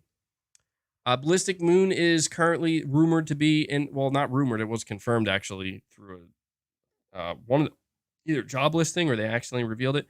They're working on a AAA horror game, which right now is known as Project Bates. This is a new AAA horror game. Ballistic Moon is a new studio it's one of these studios where it's like a bunch of AAA veterans getting together forming the studio. Sony struck a partnership with them. This I'm going to put in the red because I feel like it's still too soon. You know, like Sony hasn't even announced the partnership with the studio, so I'm putting them in the red. I don't think there's any chance that they show up at this showcase yet. I think they're going to be saved for later on. Next up, Team Ninja, Rise of the Ronin. Okay, this was a big PlayStation 5 exclusive that was announced last year. I think we get a new trailer. I'm saying this is in the green because this game was announced as a 2024 title. And if it's a 2024 title, then it makes complete sense that it would show up again, maybe with a gameplay trailer at this showcase. So yeah, I think we're going to see Team Ninja's Rise of the Ronin. I'm giving that green. Next up, we have Stellar Blade by Shift Up. Another one I'm going to have to put in the green here, man. Like this is another game. I don't know if Stellar Blade's scheduled for this year or next year, but either way, this is another AAA partner title that we've been seeing for a while, and I absolutely think we're going to get another trailer for it. So I'm putting that in the green. Project Awakening by Psy Games. I will say I would have put this game in the red, saying there's no chance it'll show up, if it wasn't for the fact that their Twitter account seemingly activated when the showcase was announced. I don't know that I feel confident enough to say it's in the green. It'll 100% be there because it's been so long since we've seen it. I mean, it could end up ultimately being vaporware. That's how long it's been. But I'm going to put it in the yellow because their Twitter account came alive again after the showcase was announced. So it could show up. It's been a long time coming. You know, 50-50 chance. 50-50 chance. Deviation Games, another partner studio, 0 chance, I think. Deviation Games is in the red. Their game seemingly almost got canceled. Sony clearly severed ties with them. They've suffered 90 layoffs, which is unfortunate. But yeah, I don't think that game shows up at all. Next up, Silent Hill 2 Remake, Konami. Yep, I think Konami's going to have a big section in this showcase. Silent Hill 2 Remake getting a new 60-second, 90-second trailer. Again, this show is going to be a little over an hour long. There's no people on stage. I want to remind people about the showcase because people think that maybe, there's going to be, we're expecting too much to be at the show.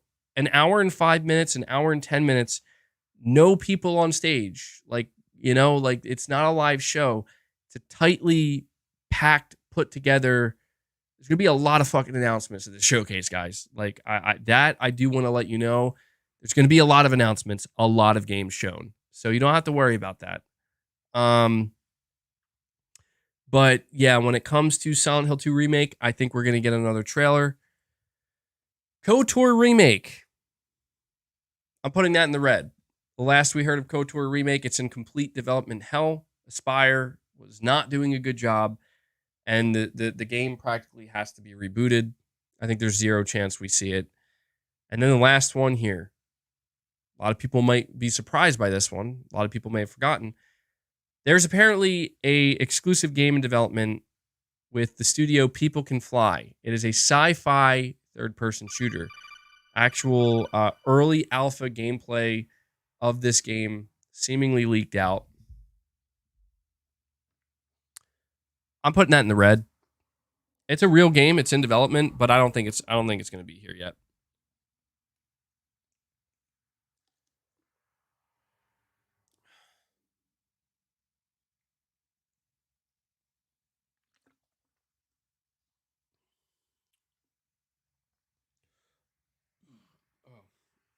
Sorry. I think I swallowed too much air, man. Project Ooze.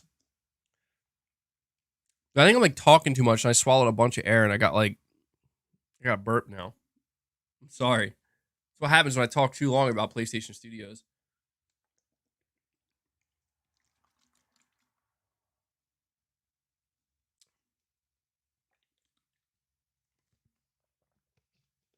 %, boring live service games? No, definitely not.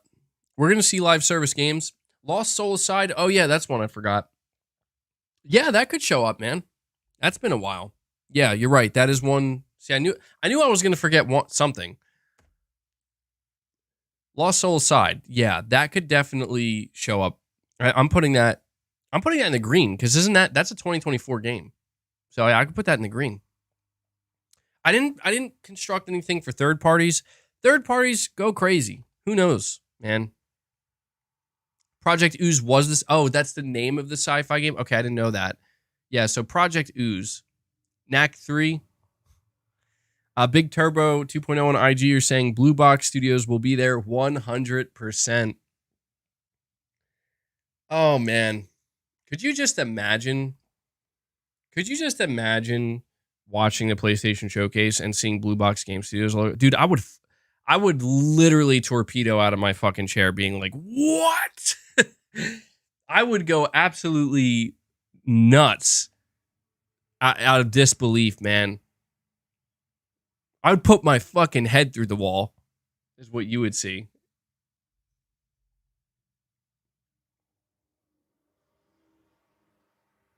Haven Studios project, I did mention that. Yeah, I went over all PlayStation first-party studios, and as far as I'm aware, all of their AAA partners.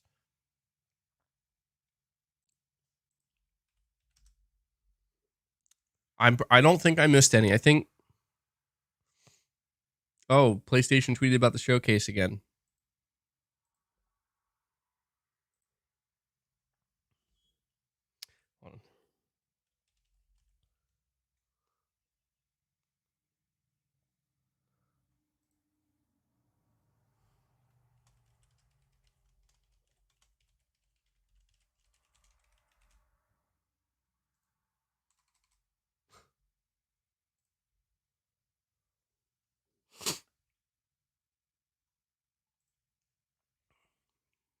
PlayStation tweeted again about the showcase, reminding everybody.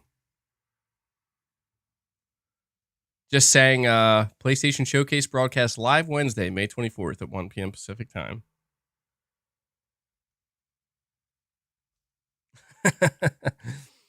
Man, the hype is real, though. I gotta say. So, let's answer the question. Okay? Let's answer the question.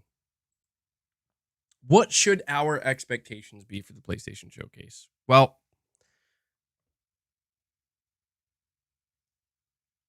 I'm gonna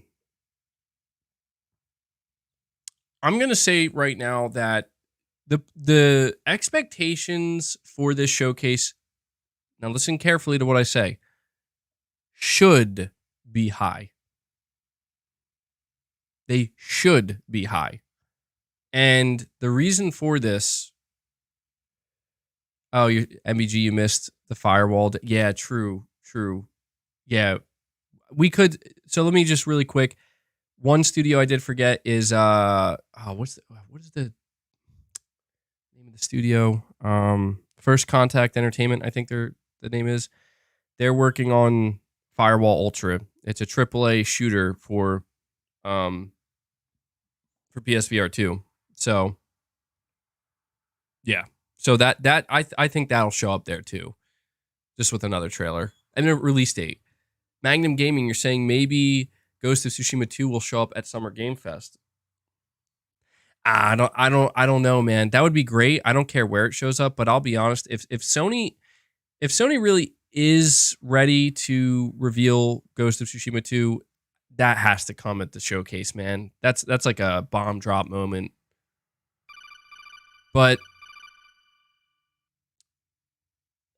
expectations for this showcase should be high. They absolutely should be high. And the reason for this, you know what? You're saying I forgot Square Enix. Yeah, so that's true as well. That's true. Well, you know why? Because I see a lot of people saying, like, I don't want to see Final Fantasy 16 at the showcase. We've seen too much of it.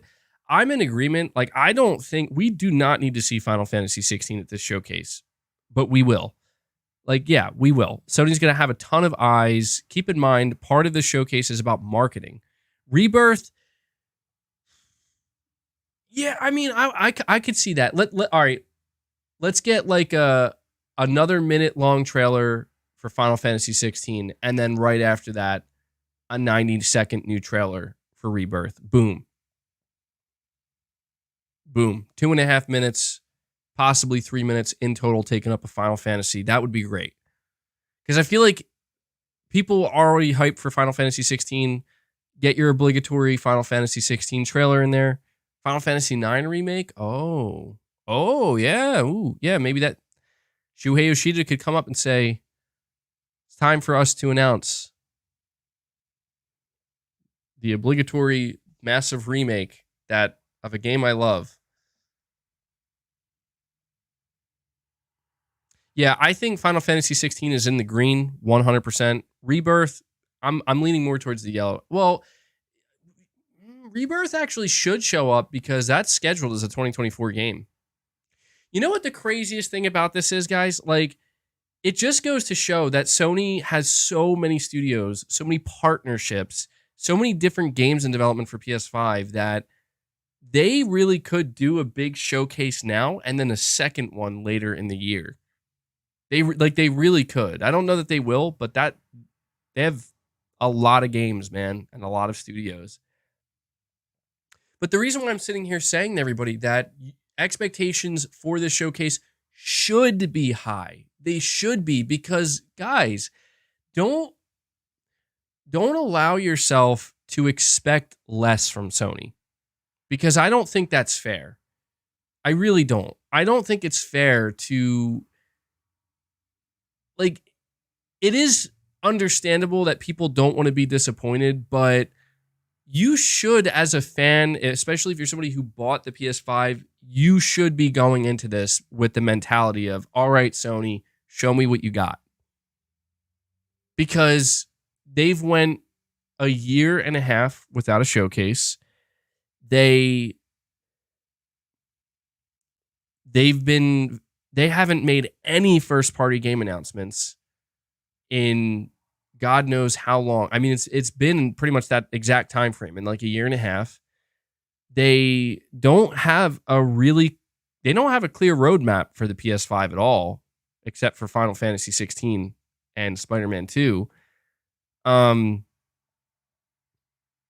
Yeah, you absolutely should have some decently high expectations. Like, I get if you don't want to go crazy with it.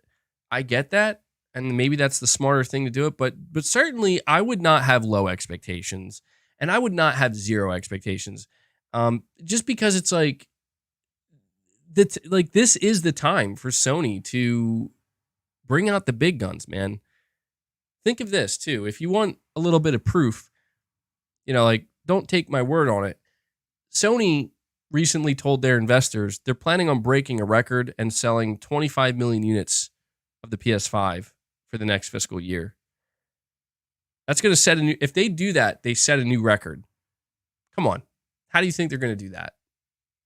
We all know there's only one way they're going to do that. And it's not through staying quiet. It's not through holding back. It's not through, doing the minimum.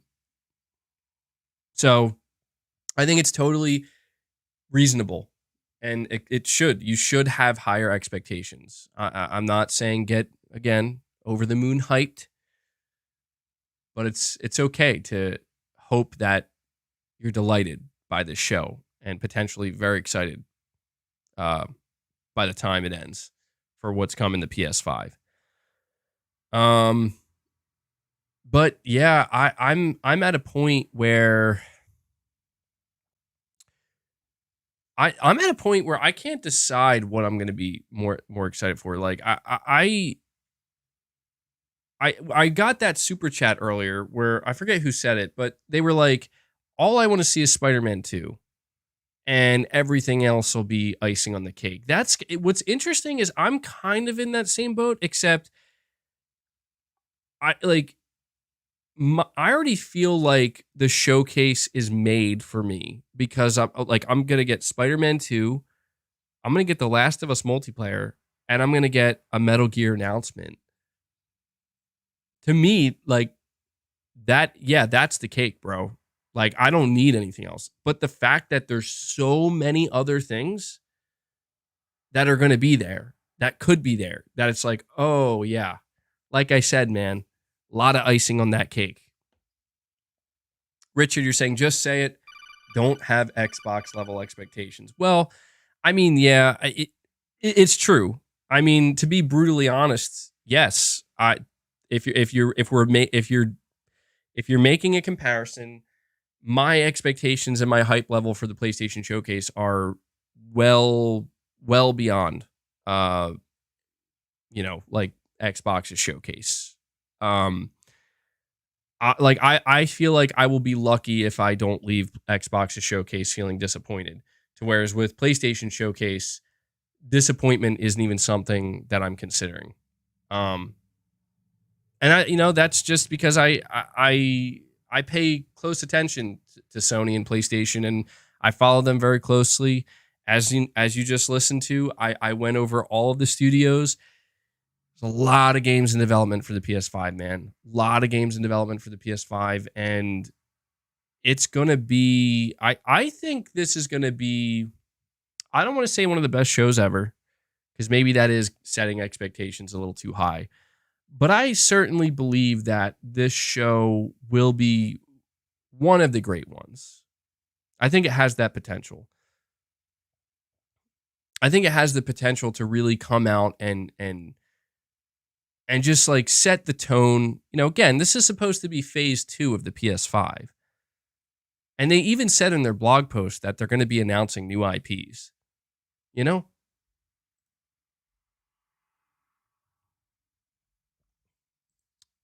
says right here, a wealth of new games and new IP are headed to PS5 and PSVR 2. A wealth of new games and IP.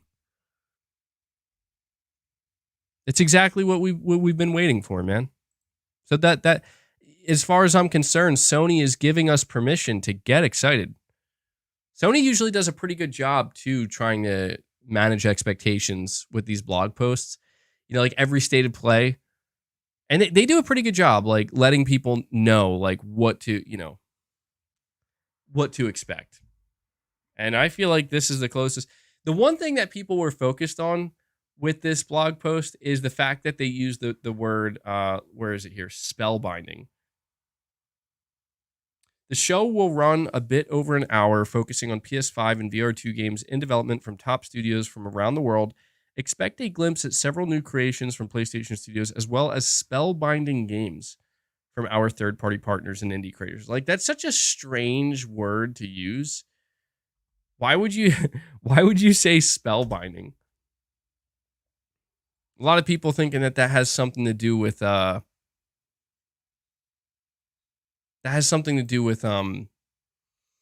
new IP from Software, but I think From Software will be there. It's going to be great, man. It's going to be great. Miyazaki comes in with Spellbound.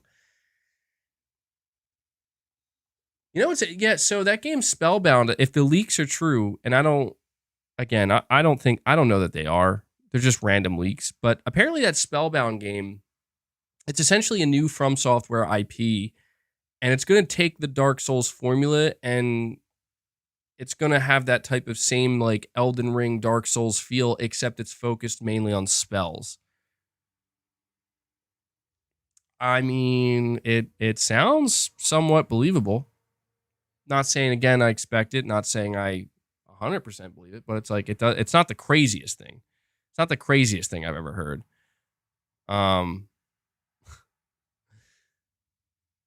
You know who I think is going to open the show? I think Jim Ryan's going to open the show. He's going to open the show with a statement. What's Jim Ryan's statement going to be? Jim Ryan's statement's going to be, I've been enjoying Hogwarts Legacy quite a bit.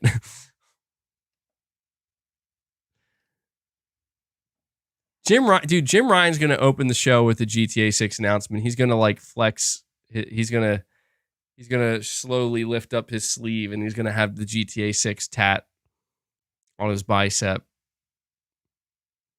That's what he's going to do. Let the games do the talking. My daughter really likes Hogwarts Legacy. That's how Jim's going to open it. That is funny, dude. You wanted PlayStation. Now you've got PlayStation. Yeah, Jim Ryan opens the show with an eye patch.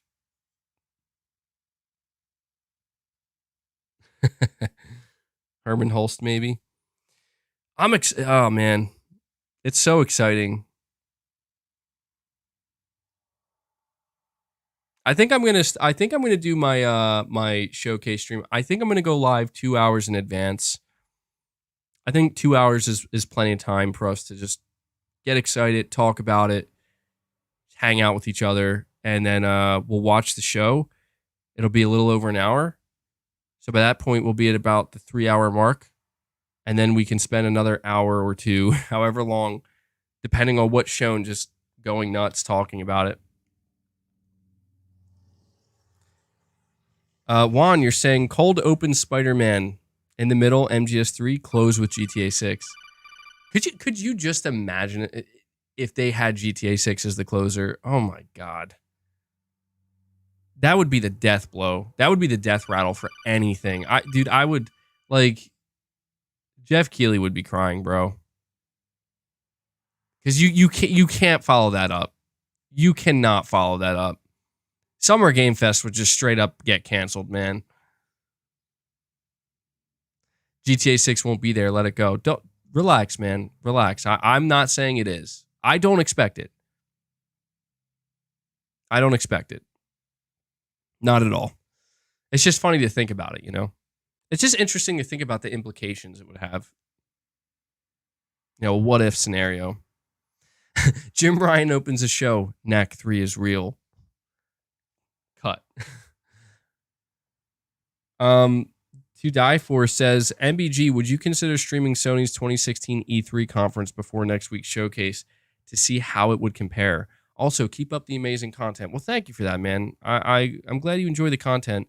I don't know that I would do that. Because you know why? Because I know that Sony's E3 2016 is considered like one of the best ever, possibly the best. And the reason I don't want to do that is because the format's just too different, man. It's not comparable. Sony doesn't operate like that anymore, you know? Like they don't do live shows. We're not going to see like developers on stage giving like 10-minute gameplay demonstrations. I mean, I would love to see it go back to that. Just because it had a special feel to it, but yeah, I don't think so, man. React to the 2021 showcase.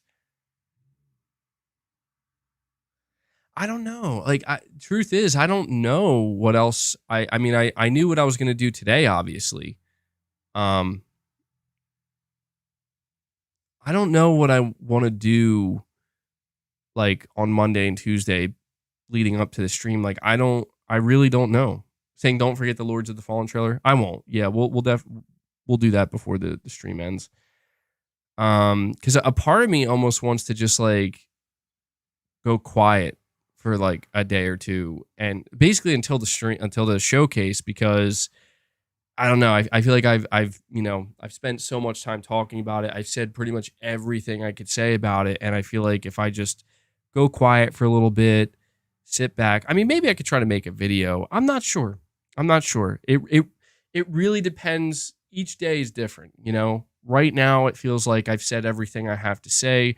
For all I know, something may come out tomorrow, and I'll be like, I got to stream about this. We got to talk about this right now. Or maybe I'll have a video idea, and I'll put that out. But do a tier list of your favorite PlayStation games, like the top 10. Those are fun videos. Yeah, I mean, I guess right now it feels like there's certain types of content that should be made. I enjoyed making the 10 announcements that I hope to see. 4chan leak incoming. Yeah, you know it. Magnum Gaming, you're saying, I went into a decontamination room in Red Matter 2 and PSVR 2, and the headset fans kicked in. I swear it felt like real steam. Sony is going for your senses. I forgot about that, man. I completely forgot that there are built-in fans that activate. Yeah, that's crazy. Oh man. You know, I will say one thing that I am very hopeful for. One thing I'm very hopeful for at the showcase is I really really really hope Sony shadow drops something when it comes to any of their games. Um we could get the Final Fantasy 16 demo shadow dropped, but we could get the Last of Us multiplayer beta shadow dropped or announced for like that week. We could get a game shadow dropped. Silent Hill 2 demo. Ooh. Helldivers. Yeah, man. I hope we get something. All right, let me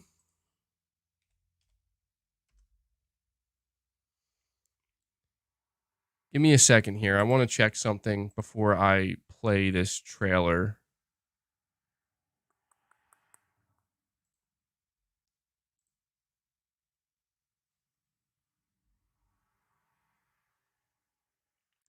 It's just taking a minute to load here. Hold on, guys.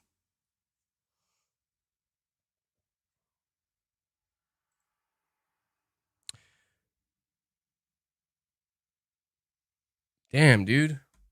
What happened? I wanted to see if we hit that new member milestone, but you know what it is? It's not yet, man. The reason being is because some more people are getting gifted, but at the same time, like other people are losing memberships that were gifted. Some of them are getting re-gifted. But man, we are so close. It's like a kind of like little tug of war thing going on here. But we'll see. We'll see if we get there. I told you guys I would check that at the end. It definitely updated, but not quite there yet. Not quite there yet. Um, but yeah, something I wanted to do before we head out is I'm gonna react to a trailer. But the reason why I want to do that is because I want to test something. I want to test. I just want to test this and see how it works. Um, because I did a members only stream yesterday, and anybody who was there for that members only stream, we were having some ridiculous technical difficulties, and I changed a couple of things, and I did so in an effort um to see if I could, make sure everything runs smooth.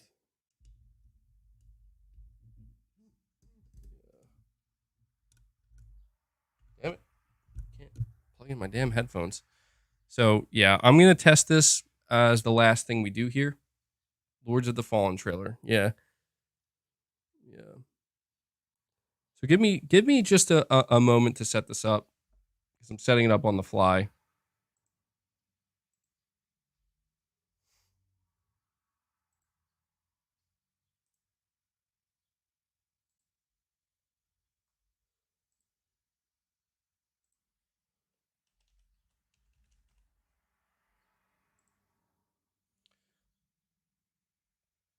Extended gameplay reveal trailer.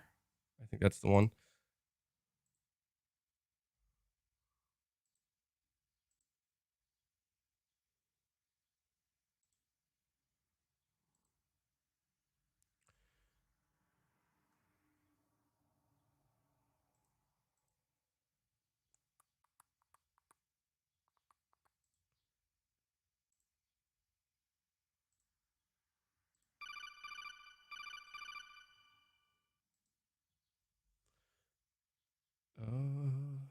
Where is it?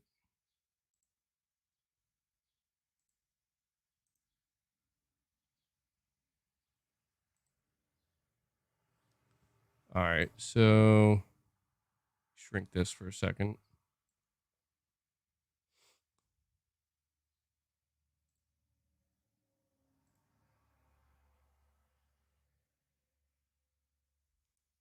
Put it over here. I think that'd make life easier.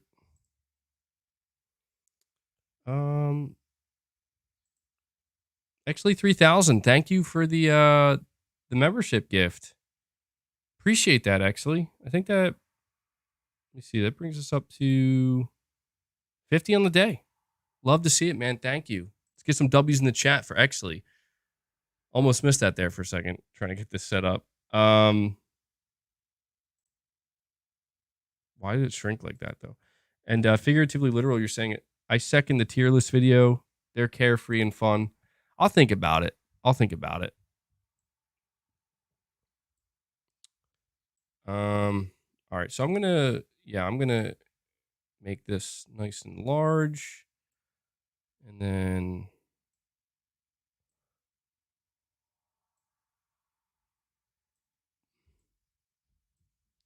I'm gonna shrink me here. Oops. Don't worry. When I do the showcase, I'll have this hopefully all set up ahead of time. And let me get rid of this for a second. Okay, I want to see how this runs, guys. I'm going to be looking for some feedback here. Okay. I want you to let me know if it's running smoothly, if it's lagging, if there are any issues. Because I'm just trying to make sure everything's locked in and good to go for when we stream the event together. Okay. Let me actually, one last thing I got to do here real quick. And we are just about good to go.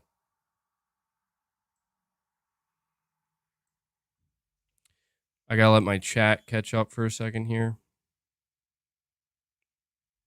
Actually, I'm just gonna get rid of it. All right, let's go. So yeah, I'm looking for feedback here.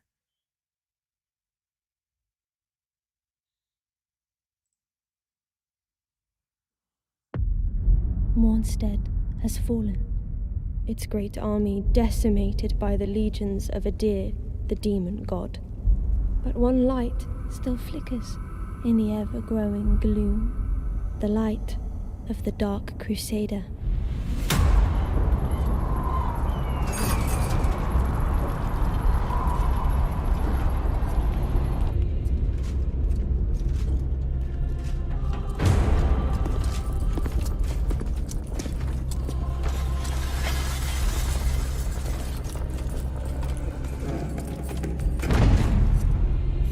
The radiance of Mornstead withers.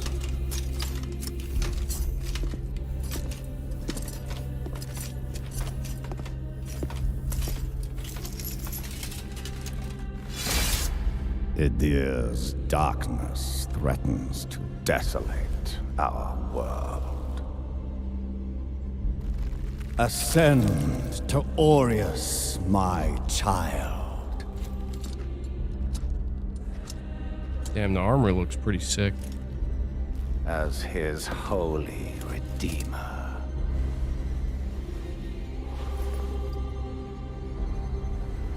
In light we walk.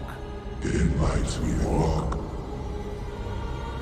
Burn their very souls to ash.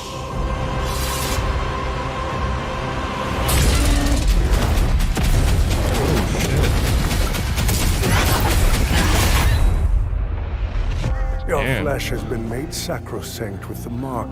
Okay, hold on. I didn't know there was... What? No. No! I'm going to get a copyright claim on this shit, bro. Uh-oh. That's as far as I can go. Well, I'm going to have to mute it. Oh. I hope I caught it in time. I'm just gonna have to watch it on mute here. It looks really good though. I wasn't expecting that.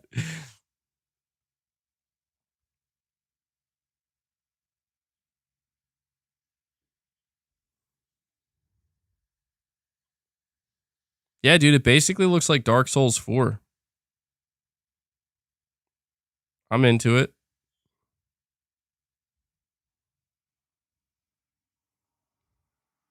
Visually, it looks really good, I gotta say.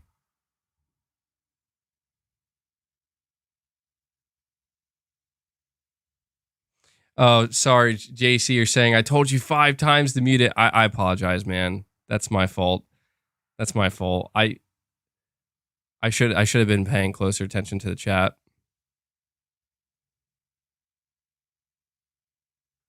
Yeah, they just start playing Pantera again. Like, what? It looks really, really good, though, man.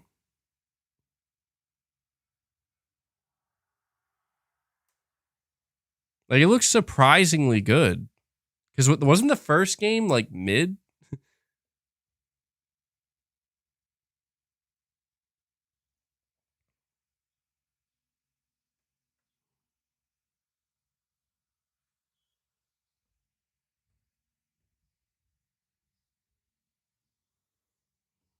October. Damn, dude. Yeah, I'm going to have to play that.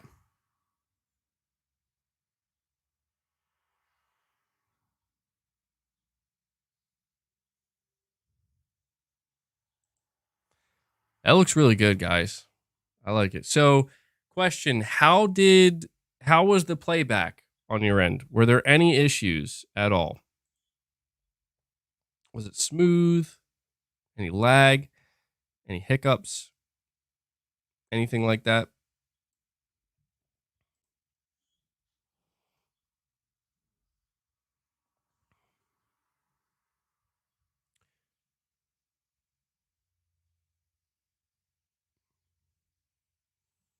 Few frames at the start. But pretty much everybody's saying no issues. All right, yeah, because I was having some issues yesterday, and I sorted a couple things out, and I think I've pretty much solved those issues. So we're good to go. I just wanted to test it out here live, in real time, make sure everything's good. But yeah, dude, that game looks really good. Lords of the Fallen. It's interesting because, like, yeah, I know it's like a sequel, but I think they're just treating it as like we're starting over.